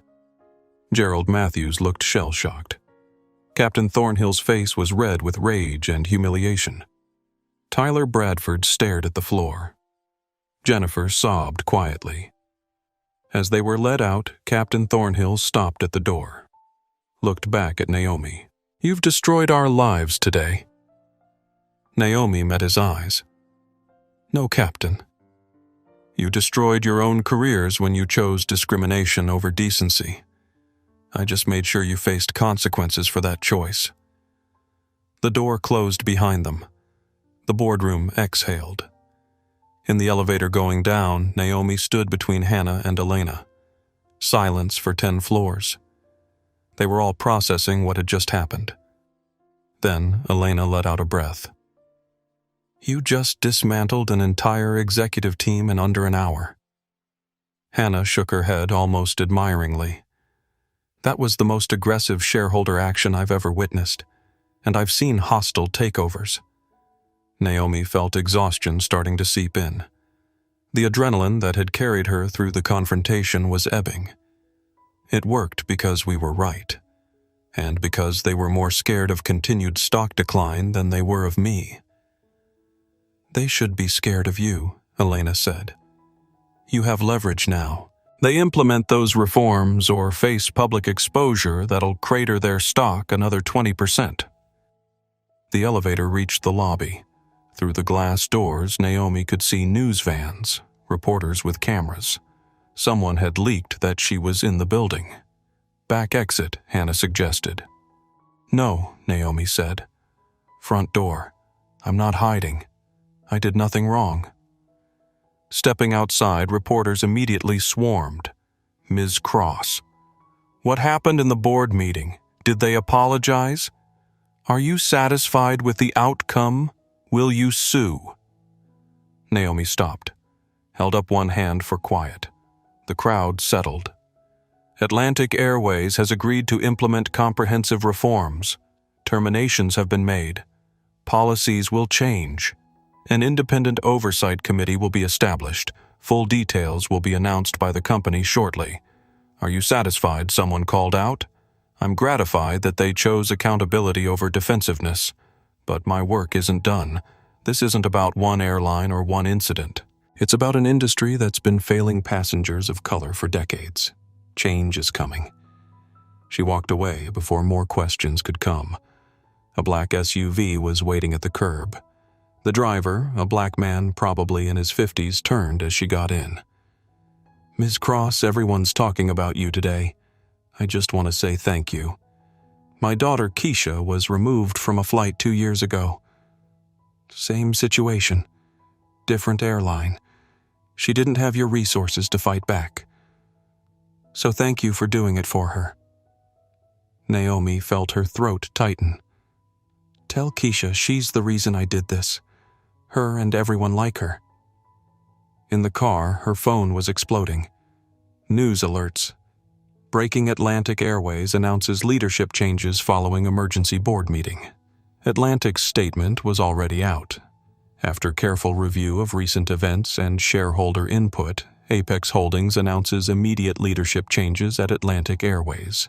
Captain James Thornhill, Senior Flight Attendant, Jennifer Walsh, and Ground Services Manager Tyler Bradford have been terminated effective immediately. General Counsel Gerald Matthews has resigned. Additionally, Atlantic Airways commits to comprehensive reforms, including $100 million Diversity and Inclusion Fund, Independent Oversight Committee, full policy audit, mandatory employee training and compensation for affected passengers. We acknowledge that recent events revealed failures in our company culture that must be addressed. We commit to doing better. Elena read it and smirked. They're trying to make it sound voluntary, making it look like their idea. Let them, Naomi said. Results matter more than credit. A text from Carlos Reyes, Ms. Cross. They just promoted me to lead flight attendant. And Rosa is now senior gate agent. Thank you. You didn't have to do that, Naomi replied. You stood up when others stayed silent. That deserves recognition. Text from Kenneth Wright. I've been waiting 50 years to see accountability like this. Thank you for not backing down. Text from Sandra Price. You did it. You actually did it. My daughters watched the whole thing unfold. They asked if you were a superhero. I told them you're better. You're real. A video message from her mother. Diana Cross, 67 years old, still in Charlotte. Still in the house where Naomi had grown up. Baby, I saw the news. I knew when they kicked you off that plane they'd picked the wrong woman. I taught you to stand up. You did that today. Not just for yourself, for everyone. I'm so proud. Your father would be proud too. Naomi watched the video 3 times. The first time she'd let emotion crack through all day. Tears on her face in the back of a car in Manhattan, thinking about her mother working 3 jobs, thinking about all the times Diana had stood tall in the face of disrespect, thinking about the legacy of strength she'd inherited. The car pulled up to her hotel. 4 Seasons Midtown. Doorman opened her door. Ms. Cross, we've heard about your day. We've upgraded your room to a suite. Complimentary. just our way of saying welcome. In the elevator to her room, Naomi caught her reflection in the mirrored wall. She looked tired. Her blazer was wrinkled. Her hair was coming loose from its pins. But her eyes were clear. She'd started this morning being kicked off a plane. She was ending it having changed company policy, fired the people responsible, and set in motion industry-wide reforms. One day. One fight. One woman refusing to accept injustice. Her mother's words echoed, "Don't let them make you smaller than you are." She hadn't. She wouldn't. And neither would anyone who came after her. The next morning, Atlantic Airways held a press conference at their headquarters in Atlanta. Public Plaza outside the building. 10 a.m. 200 reporters. Cameras from every major network. Bernard Ashford stood at the podium, and he looked like he'd aged 5 years overnight. The confidence from boardrooms and investor calls was gone, replaced by a man who knew he was about to eat crow in front of the entire world. Yesterday morning, he began his voice carrying across the plaza. Something happened that should never have happened on any Atlantic Airways aircraft. Ms. Naomi Cross, a paying passenger with a confirmed first-class seat assignment, was removed from Flight 447. This occurred because our crew made assumptions based on appearance rather than facts. It happened because we've allowed a culture that tolerates bias instead of confronting it. He paused. The words were clearly difficult. Good. I want to be absolutely clear. This wasn't a misunderstanding. It wasn't a miscommunication. It was discrimination. And it happened under my leadership. As CEO, I take full responsibility. Behind the cameras, Naomi stood with Hannah and Elena. She'd deliberately chosen not to be on stage. This wasn't her apology to give. This was Bernard's accountability moment. He needed to own it alone. Bernard continued listing the 8-point plan. Each reform detailed. Timeline provided. Financial commitments specified. No weasel words. No "we'll look into it." Concrete actions with concrete deadlines. Then he said the words that would be clipped and shared and quoted for years. But more than policy changes, we need cultural change. We need to acknowledge that flying while Black or Hispanic or any minority identity has been unnecessarily difficult for too long. The woman we removed yesterday was right. She shouldn't have had to fight for a seat she paid for. No one should. We failed her. We've failed others.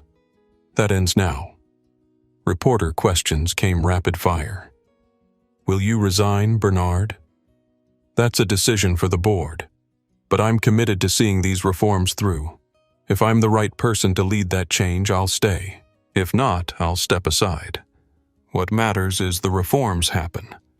Is this enough? Bernard, no. But it's a start. Real change takes time. We're committed to that time and that work. What about the other airlines, United, Delta, American, Bernard? We can only control our actions. But I hope our peers see this as an industry challenge, not just an Atlantic problem. After Bernard left the podium, reporters spotted Naomi. They rushed toward her. She stepped forward. Elena had coached her. Keep it short. Lead with gratitude. End with vision. 24 hours ago, I was removed from Flight 447 for asking for the seat I paid for. Today, that airline is implementing the most comprehensive anti-discrimination reforms in industry history. That's not because of me alone. That's because of everyone who watched that video and said not anymore. 8 million people viewed that footage. Thousands shared their own stories. Employees spoke up. Passengers became witnesses. That collective voice created this change. A reporter called out, "Are you satisfied?" Naomi chose her words carefully. "I'm gratified by yesterday's actions. But satisfaction comes when I can fly anywhere, anytime, and know my skin color won't determine my treatment. We're closer to that. We're not there yet. What's next for you? I'm launching the Equity in Travel Foundation, using Cross Technologies resources to monitor discrimination across airlines, hotels, and travel services. We'll publish quarterly reports. We'll provide free legal help to travelers facing discrimination. We'll hold companies accountable, because what happened to me happens every single day. We're going to make it visible, and we're going to make it stop. United Delta. American have all released statements supporting anti-discrimination policies. Will you push them to adopt Atlantic's reforms? I won't have to push. Market pressure will drive change. Passengers will choose airlines that treat them with respect. The companies that adapt will thrive. The ones that don't will answer to their shareholders and the traveling public. Do you forgive Captain Thornhill and the crew? Naomi paused. This question was a trap. Answer yes, and she looks weak. Answer no, and she looks vindictive. Forgiveness is personal. What I wanted was accountability. They faced consequences for their actions. That's not about forgiveness or revenge. It's about ensuring actions have meaning. Has David Whitmore, the passenger who took your seat, commented, "No," and I don't expect him to. People like Mr. Whitmore rarely apologize for taking what they felt entitled to. But his silence speaks clearly. The reporters went quiet. They all knew she was right. One more question. What would you say to other people of color who face discrimination while traveling? Naomi looked directly at the camera, spoke to everyone watching. Document it. Record it if you can safely do so. Report it to the airline and the DOT. Contact my foundation. Don't stay silent. Every time someone speaks up, it becomes harder for companies to ignore the pattern. Your voice matters. Your worth matters. And you have people standing with you now. She walked away from the podium. Elena handed her phone. Already trending #equity in travel, #Naomi Cross, #flight reform. But more importantly, trending stories about other people's experiences. Hundreds of travelers sharing their own stories of discrimination, creating a record, building evidence. The movement was bigger than one incident now. It was becoming infrastructure for change. 6 months after Flight 447, Carlos Reyes stood in front of 200 flight attendants in Atlantic's new training facility. Good morning, I'm Carlos Reyes, lead flight attendant. 6 months ago, I watched a passenger be removed from first class because of her skin color. I stayed silent. I was scared. That silence is why we're here today. The new mandatory training program, Respect in Flight, developed by Sarah Mitchell in partnership with civil rights organizations. Every Atlantic employee required to attend. In person, no online shortcuts. We're going to watch the video from Flight 447. It's uncomfortable. It should be, because it shows what happens when we don't question our assumptions. The video played, Naomi standing calmly, Jennifer calling security, Captain Thornhill never checking David Whitmore's boarding pass, the escalation, the removal. Carlos paused it at key moments. What could we have done differently here? A young flight attendant, Hispanic woman, 24, raised her hand. Check both boarding passes, not just hers. Exactly. Don't assume the person who looks like they've been flying first class for years is right. An older attendant, call a supervisor before escalating to security. Yes. De-escalation, not escalation. Another, ask myself. Would I treat a white passenger the same way? Carlos nodded. That's the critical question. If the answer is no, you're discriminating. The same young attendant who'd spoken first told a story.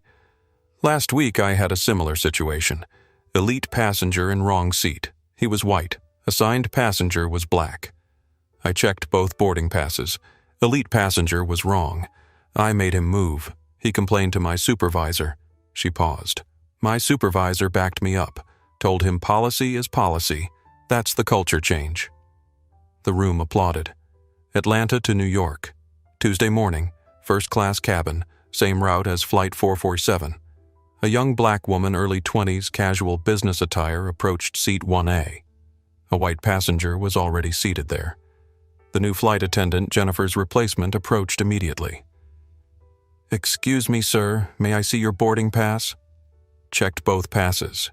He was in 1B, she was in 1A. Sir, you're one seat over. 1B is on the aisle here. Oh, my mistake. Sorry about that. He moved. No argument, no assumption of priority, just a simple correction. The young black woman sat down. The flight attendant smiled. Welcome aboard. Can I get you anything?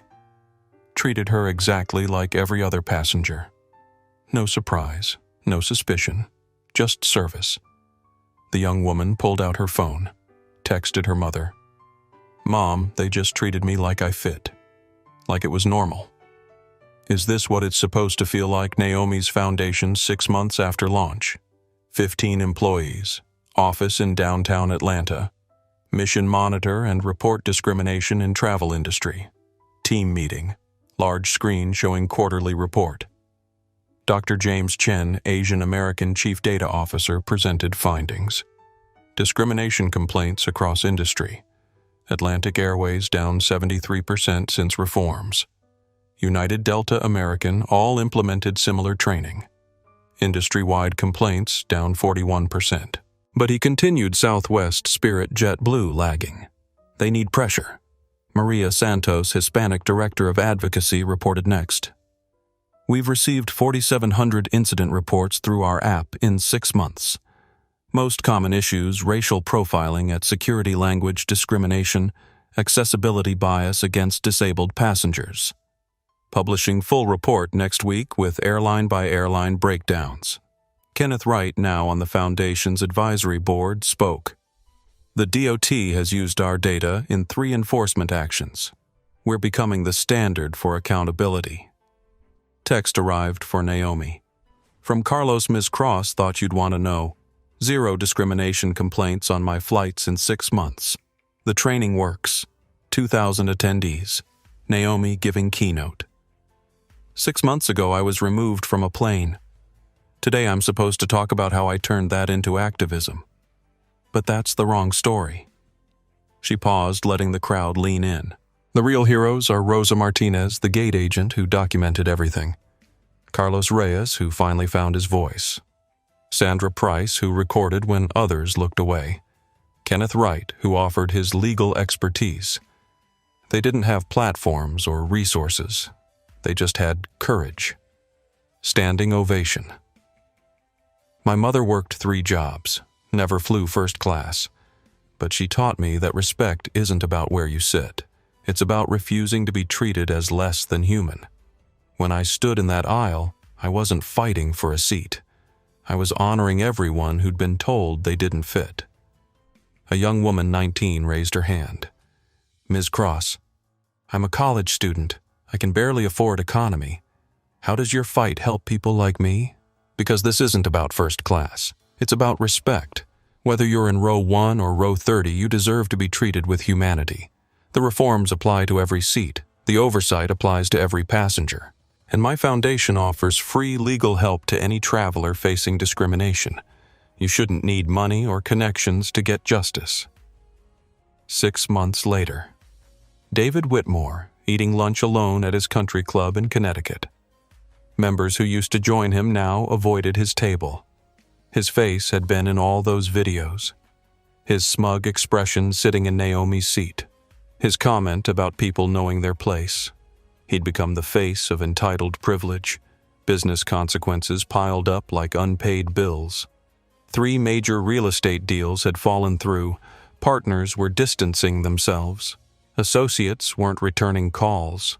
His company lost contracts with diversity-conscious clients who didn't want the association. His wife, Margaret, had filed for divorce 3 months ago. Their daughter, Emily, 15 years old, had seen the videos at school. Her classmates had shown her. Had asked why her father was that guy.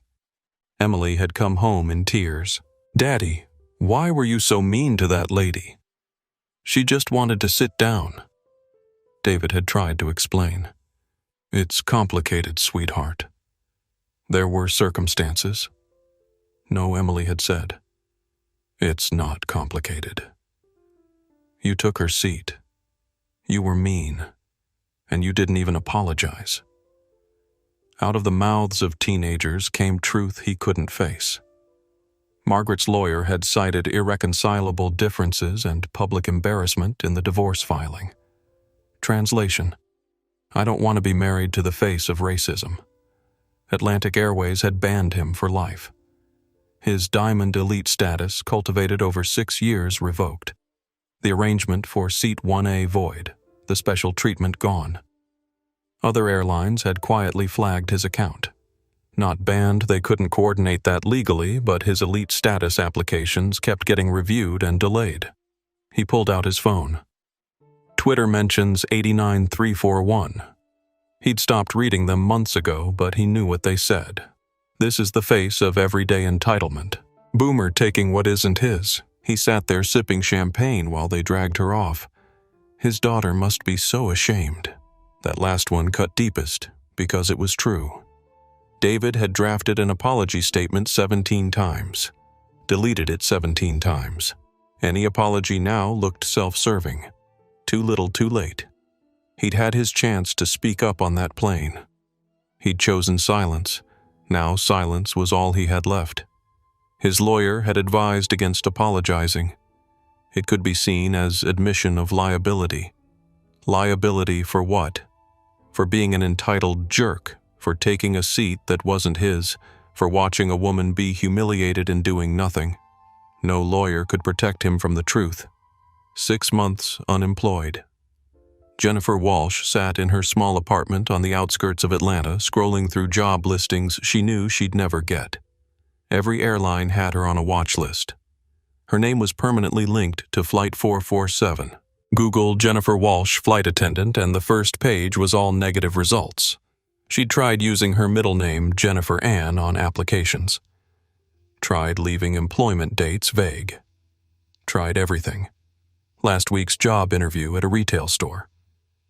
Manager Jennifer Walsh. Are you the one from that video, Jennifer? Yes, but I can explain. Manager. I don't think this is the right fit. We serve a diverse customer base. Her sister had called yesterday. Jen, maybe you should move. Start fresh, somewhere else. Change your name legally. Jennifer had considered it. Jennifer Morrison. Jennifer Andrews. Something common. Something ungoogleable. But running wouldn't erase the video. The internet was forever.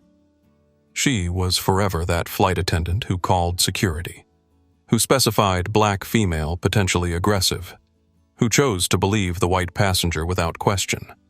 Her 2 children, ages 8 and 10, had questions she couldn't answer. Mommy, why did you lose your job? I made a mistake, honey. What kind of mistake? How do you explain racial bias to an 8-year-old? How do you tell your child that you were the bad guy in a story that millions of people watched? She'd tried therapy. The therapist had asked, "Do you understand what you did wrong?" I followed protocol, Jennifer had said automatically. Was it protocol, or was it bias? That question sat in her chest like a stone, because the truth was, there was no protocol that said elite members could take other people's seats. That had been her assumption, her bias, her choice. She watched TV sometimes, saw news stories about Atlantic's reforms, saw Carlos Reyes, who used to be junior to her, now lead flight attendant, interviewed about the culture change. We're building something better, Carlos said on screen. They'd moved on without her. She was replaceable, forgettable, except in the one context where she'd never be forgotten as the villain of Flight 447. 6 months, 363 job applications, 2 interviews, 0 offers. Actions she was learning had consequences. James Thornhill stood in a small flight simulator training a nervous student pilot to handle crosswind landings. This was his life now. Not commanding a 787 with 300 passengers, not flying transcontinental routes, not wearing the uniform with 4 stripes that had defined him for 28 years.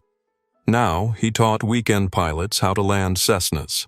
His FAA license had been suspended pending ethics review. Pattern of passenger complaints, they'd said. Multiple incidents of questionable judgment. He could reapply in a year. Maybe get it back. Maybe not. His pension was affected. His retirement timeline destroyed. His reputation in aviation circles ruined. Last month, his son had visited. James Jr., 28, worked at Google in San Francisco. Smart kid. Good heart. Nothing like his father. Dad, I saw the video in a training at work. Implicit bias workshop. They used you as an example. James had felt his chest tighten. What did they say? That you made assumptions based on race. That you never questioned your own judgment. That you had authority without accountability. James Jr. had paused. Were they right? That question. That simple, devastating question. James had spent 6 months thinking about it. 6 months of sleepless nights. 6 months of watching his marriage strain under the weight of his choices. 6 months of seeing his face in articles about discrimination. Yes, he'd finally said. They were right. I looked at her and I saw what I expected to see, not what was there. I saw a black woman and assumed she was lying. I saw a white man and assumed he was telling the truth. I didn't check, didn't verify, didn't question. His son had nodded slowly. So what are you going to do about it? That was the real question, wasn't it? Acknowledging the problem was step 1. Fixing himself was the lifetime of work that followed. James had started attending workshops on racial bias. Started reading books he should have read decades ago. Started finally doing the work. But the cost of learning had been his career, his reputation, his certainty about who he was. He was 54 years old, starting over, humbled, changed. Maybe he thought watching his students struggle with the simulator controls. Maybe that was the point. 6 months later, Atlanta Airport. Naomi at Delta Gate. She still wouldn't fly Atlantic matter of principle. Flight to London for tech conference. First class ticket seat 1A. Always 1A now principal. Gate agent recognized her. Ms. Cross, we're honored to have you flying with us. Boarding. Multiple passengers recognized her. Some nodded respectfully. Some wanted to thank her. Young black girl, maybe 12, with her mother. Mom, that's the lady from the video. Mother. Yes, sweetheart. Girl approached. Excuse me, are you Ms. Cross? I am. I wrote about you for my school project, about standing up for yourself. You're my hero. Naomi felt unexpected emotion. What's your name? Destiny. Destiny, the real heroes are people who speak up when they see something wrong. People who don't stay silent. Can you do that? Yes, ma'am. Then you're going to be someone's hero too. On plane. First class cabin. Seat 1A. Flight attendant white male 40s. Welcome aboard, Ms. Cross. Anything you need, just let me know. Normal service. No side eye, no assumptions. Just normal. Naomi settled in. Pulled out laptop. Working on Equity and Travel Foundation quarterly report. Email from Hanna Atlantic's stock fully recovered. Up 12% since reforms announced. Turns out ethics is good business. Email from Elena. Your NAACP keynote got 4.2 million views. Messages pouring in from travelers sharing their stories. Email from Carlos. Just finished training 50 new attendants. Every one of them knows your story. They won't make our mistake. Plane took off. Naomi watched Atlanta shrink below. Thought about her mother. Everyone told they don't fit. How 6 months ago she'd been on a plane being told to give up her seat. Now she flew without question. Sat in 1A without justification. Existed in any space without proving her worth. That was the real victory. Not revenge. Not even the reforms. But freedom. freedom to exist without constantly defending your right to exist. Sunday afternoon. Naomi drove to Charlotte to visit her mother. Diana still lived in the same small house where Naomi had grown up, refused to move even when Naomi offered to buy her something bigger. "This house has my memories," Diana always said. "I'm not leaving them." Kitchen scene. Diana making Sunday dinner, collard greens simmering, fried chicken cooling, cornbread in the oven, the smells of Naomi's childhood. Naomi sat at the table peeling potatoes. Same task she'd done at 10 years old. Some traditions mattered. "You done fighting airlines now?" Diana asked, stirring her greens. "I don't know if I'll ever be done." Diana turned to look at her. "Baby, you can't carry everyone's pain. You'll break. Mama, how did you do it?" 3 jobs. Always tired. People treating you like you were less than. How did you keep going? Diana set down her spoon, came to sit across from Naomi at the worn kitchen table. "Because I had you. I needed you to see that being black doesn't mean being less, that hard work matters, that respect isn't negotiable." She reached across to take Naomi's hand. "You think I didn't want to break? I broke plenty, just not in front of you. I cried in the shower. I cried in my car before going to work. I cried a lot, baby." This was news to Naomi. "You never told me. Didn't need to. You saw the strength. That's what mattered. You learned to stand up by watching me refuse to bow down." They sat in silence, hands clasped, while the collard greens bubbled and the cornbread baked and life continued its ordinary rhythm despite everything that had happened. "That video of you on that plane," Diana said, "when they walked you off. You know what I saw. What I saw, your composure. I saw you not crying. I saw you treating them with more respect than they gave you. And I knew every sacrifice I made was worth it. Because I raised a woman who knows her worth." Naomi felt tears she'd been holding for 6 months finally break through. "Mama, come here." They hugged in the kitchen while dinner cooked. Just mother and daughter, the woman who'd taught strength and the woman who'd defended it. "Was it worth it?" Diana asked when they pulled apart. "All the fighting, all the stress." Naomi thought about Carlos getting promoted. Rosa recognized. Young Destiny calling her a hero. 73% reduction in complaints. Industry-wide changes. Thousands of future travelers who'd never experienced what she had. "Yeah, Mama, it was worth it." Diana nodded. "Good. Now set the table. Your brother's coming over, back to normal, back to family, back to what actually mattered." That night, lying in her childhood bedroom, Diana had kept it exactly the same posters of Mae Jemison and Katherine Johnson still on the walls. Naomi checked her phone. Message from unknown number, Ms. Cross. "You don't know me. Teresa Gonzalez. 3 months ago, Southwest bumped me from my seat. Hispanic woman. They said operational needs. But I watched them give it to a white businessman. Because of your foundation, I reported it. Southwest investigated. Gate agent was fired. They compensated me. But more than that, they listened. Thank you for making it safe to speak up." Naomi read it twice. "This is why. Not the viral videos, not the press conferences. Teresa Gonzalez getting justice." Message from Sandra Price.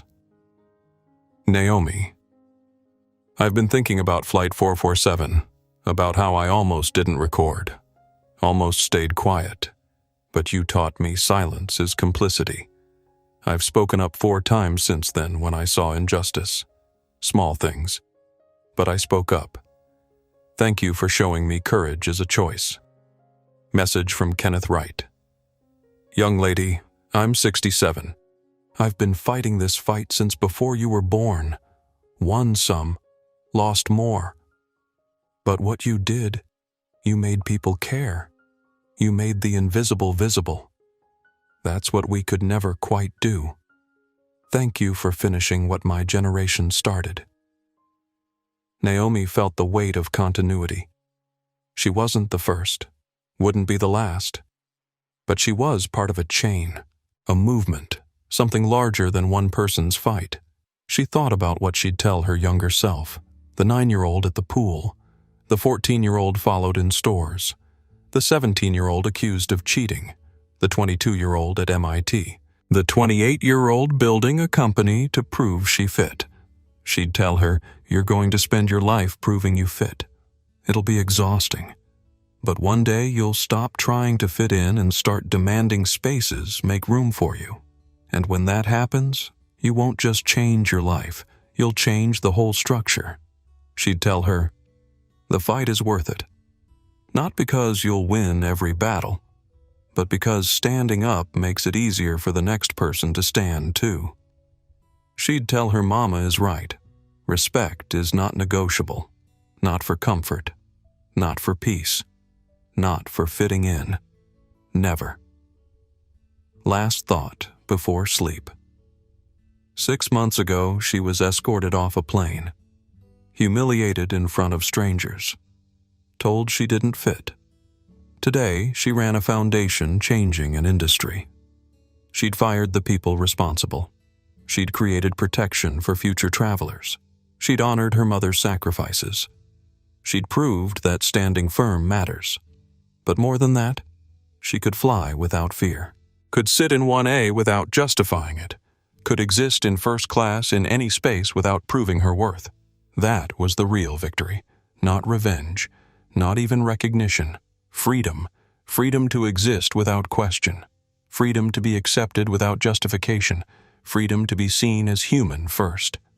She fell asleep in her childhood bed, in her mother's house, where she learned to stand up, where she learned that respect was something you claimed, not something you begged for, where she learned being black wasn't a limitation, it was a legacy of strength.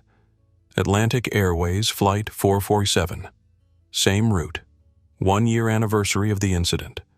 Morning flight Atlanta to New York. First class seat 1A.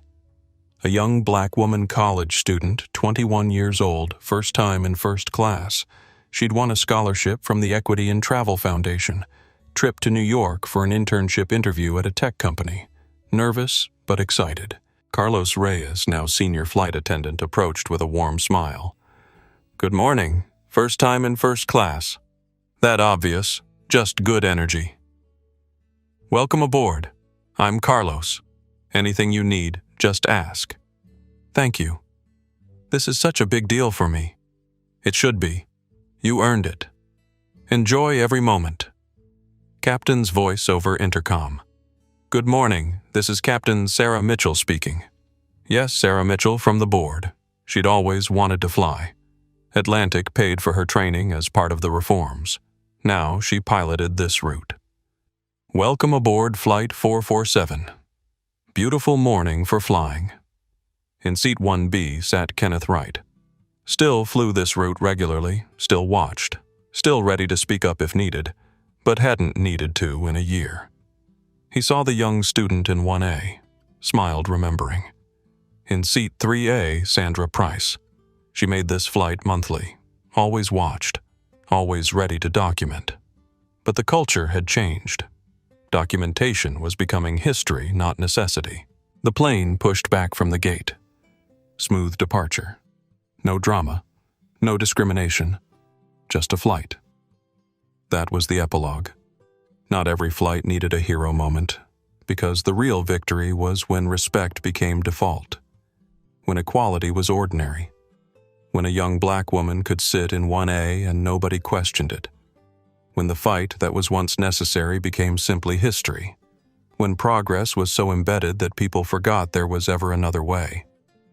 The student pulled out her laptop, opened her scholarship acceptance letter, read the signature Naomi Cross Founder Equity and Travel Foundation, whispered, "Thank you." And somewhere in Atlanta in her office at Cross Technologies, Naomi received a notification Flight 447 departed on time. 0 incidents reported. She smiled, closed the notification, went back to work. because that was the real happy ending. Not revenge, not punishment, not even recognition. Just peace. The peace of knowing the next generation could fly freely. The peace of structural change. The peace of justice done. The peace of a world where a young woman named Destiny could board a plane, sit in any seat she'd paid for, and simply exist. Without fear, without question, without having to prove she fit. That was worth fighting for. That was worth 6 months of headlines and stress and board meetings and uncomfortable conversations. That was worth every single moment of standing in an aisle, refusing to move, insisting on respect. Because now nobody else would have to. And that's the end of our story today. But before you go, I need to ask you something important. If this story moved you, if Naomi's fight for respect resonated with you, if you believe everyone deserves to be treated with humanity regardless of their skin color, please hit that like button right now. Your like tells YouTube to share this story with more people who need to hear it. And subscribe to this channel if you haven't already. We share powerful stories of justice, courage, and people standing up for what's right. Stories that inspire. Stories that matter. Stories that remind us all that change is possible when we refuse to stay silent. Most importantly, share this video. Share it with someone who's ever been told they don't fit. Share it with someone who needs to know their worth isn't up for debate. Share it with someone fighting their own battle for respect. Your share could be the encouragement they need today. Drop a comment below and tell me. Have you ever experienced something like this? Have you ever had to stand up for yourself when others tried to make you feel small? Your story matters. Your voice matters. And this community is here to support you. Remember what Naomi's mother taught her? Don't let them make you smaller than you are. Stand tall, know your worth, and never ever accept less than the respect you deserve. Thank you for watching. Thank you for caring. And thank you for being part of the change we need to see in this world. Until next time, keep standing up for what's right.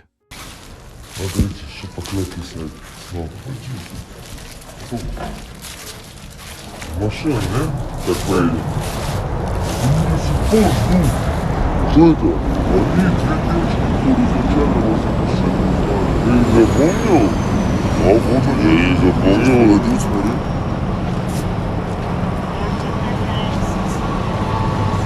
Здравствуйте, а вы скажите, Рошана фанаты? Мы вас фанаты. Вас? Ну давайте, конечно. Давайте я селфите вообще. Давайте.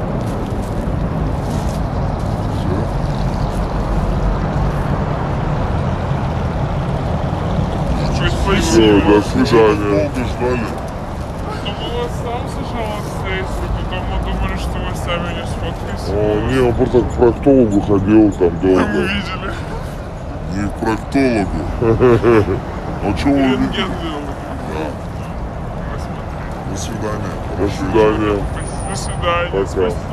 Не за что. Пойдем. Бродеж.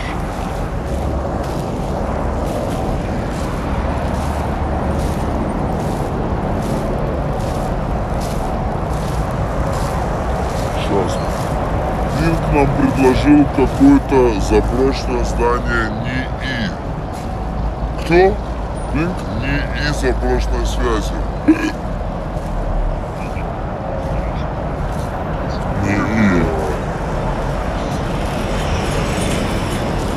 Мы туда не залезем. Ну мы там уже были. Там пизда, 8-этажное здание там. Да, страшно. И ну там залазить очень, ебать, по лестницам там. Пизда. Бля, чем мы проще нельзя? Я хуй туда залезу, у меня колено болит.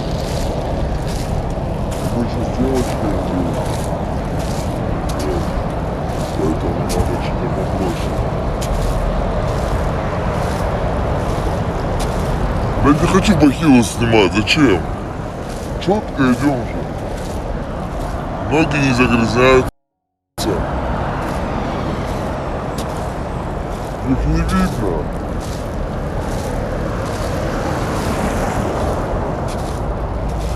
Бля, что похавать, слышь? Что хочет твоя душа? Понедельник сегодня? Бля, мне нужно спортивную форму где-то еще найти. Мне нужна олимпийца. Олимпийска. На нас как девочки смотрят, на долбоеба сзади. Что? А? Где? Бахил? Где Бахил? Ну что? Спасибо большое. Я говорю, они как смотрят, как на долбоеба. Я так буду ходить.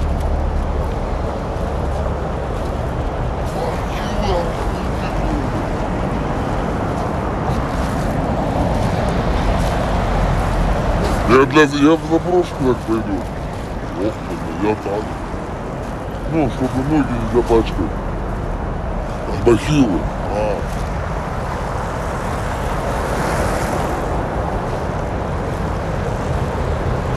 Мне нужна олимпийска. Штаны такие, поняли? Ну, не обтягивающие вот эти треники. Мне нужна олимпийска, треники и все. Вот надо... О!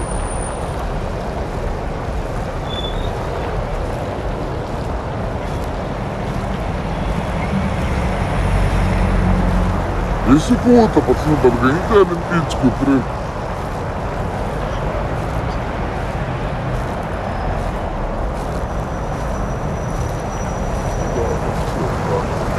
Где можно взять по-быстрому олимпийскую треники?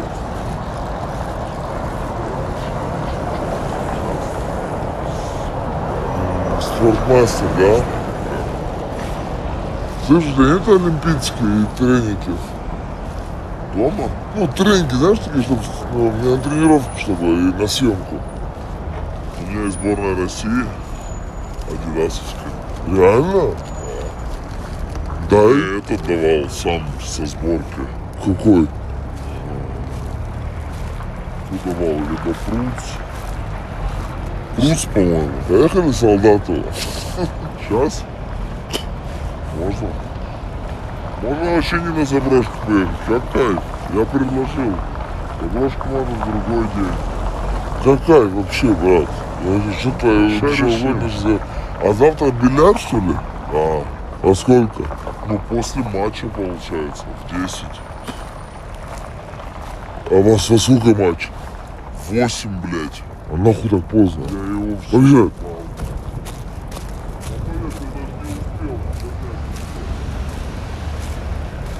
А если я не сохранился? Это напишет забро... А я не знаю, где ключи. Нет, тоже нету. Ты что, долбоёб?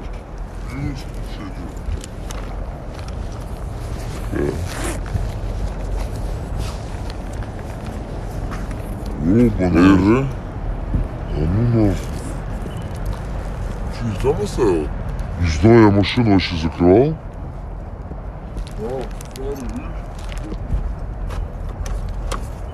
Ёбаный рот. Пошли нахуй искать ключ. Да нахуй нашел. Уёбище.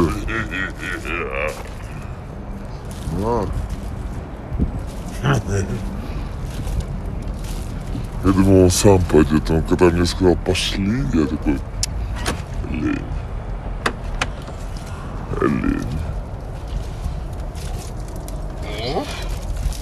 Господи.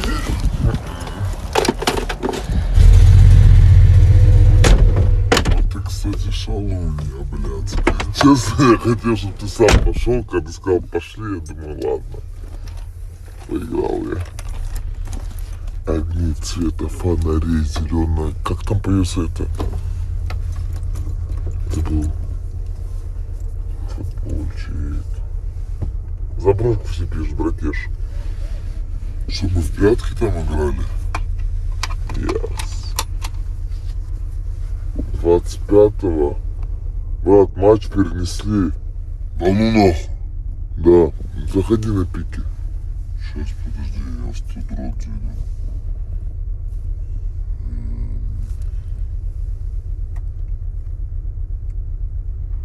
во вторник или в среду игра с броками. Карен.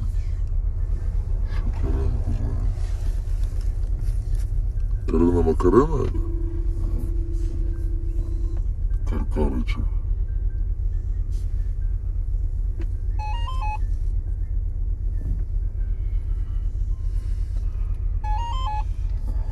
Еще, блядь, пока соединится полгода. Огни цвета фонарей, ксеноновый фар. Здорово. А когда игра у нас с броками? Вот сейчас решается либо завтра, либо в среду. Ебать, то есть непонятно, да? А когда это будет понятно? А там что-то они сказали во вторник, потом в среду, вот сейчас ждут информацию, я сейчас еще пробью. Да. Давай, все, еще напиши мне. И скажу. Давай, братка, давай, хорошего дня. Блять, а я в среду не могу, меня позвал. Кто? Я не знаю, он анонсировал стрим. Кто? Кто может с собой стрим анонсировать? Дай подумаю, сейчас, секунду. Кто тебе может позвать на стрим, что ты пойдешь? Там всех, там вообще все, там пизда. Сейчас. Блядь, на этот? Этот? Сейчас замучу.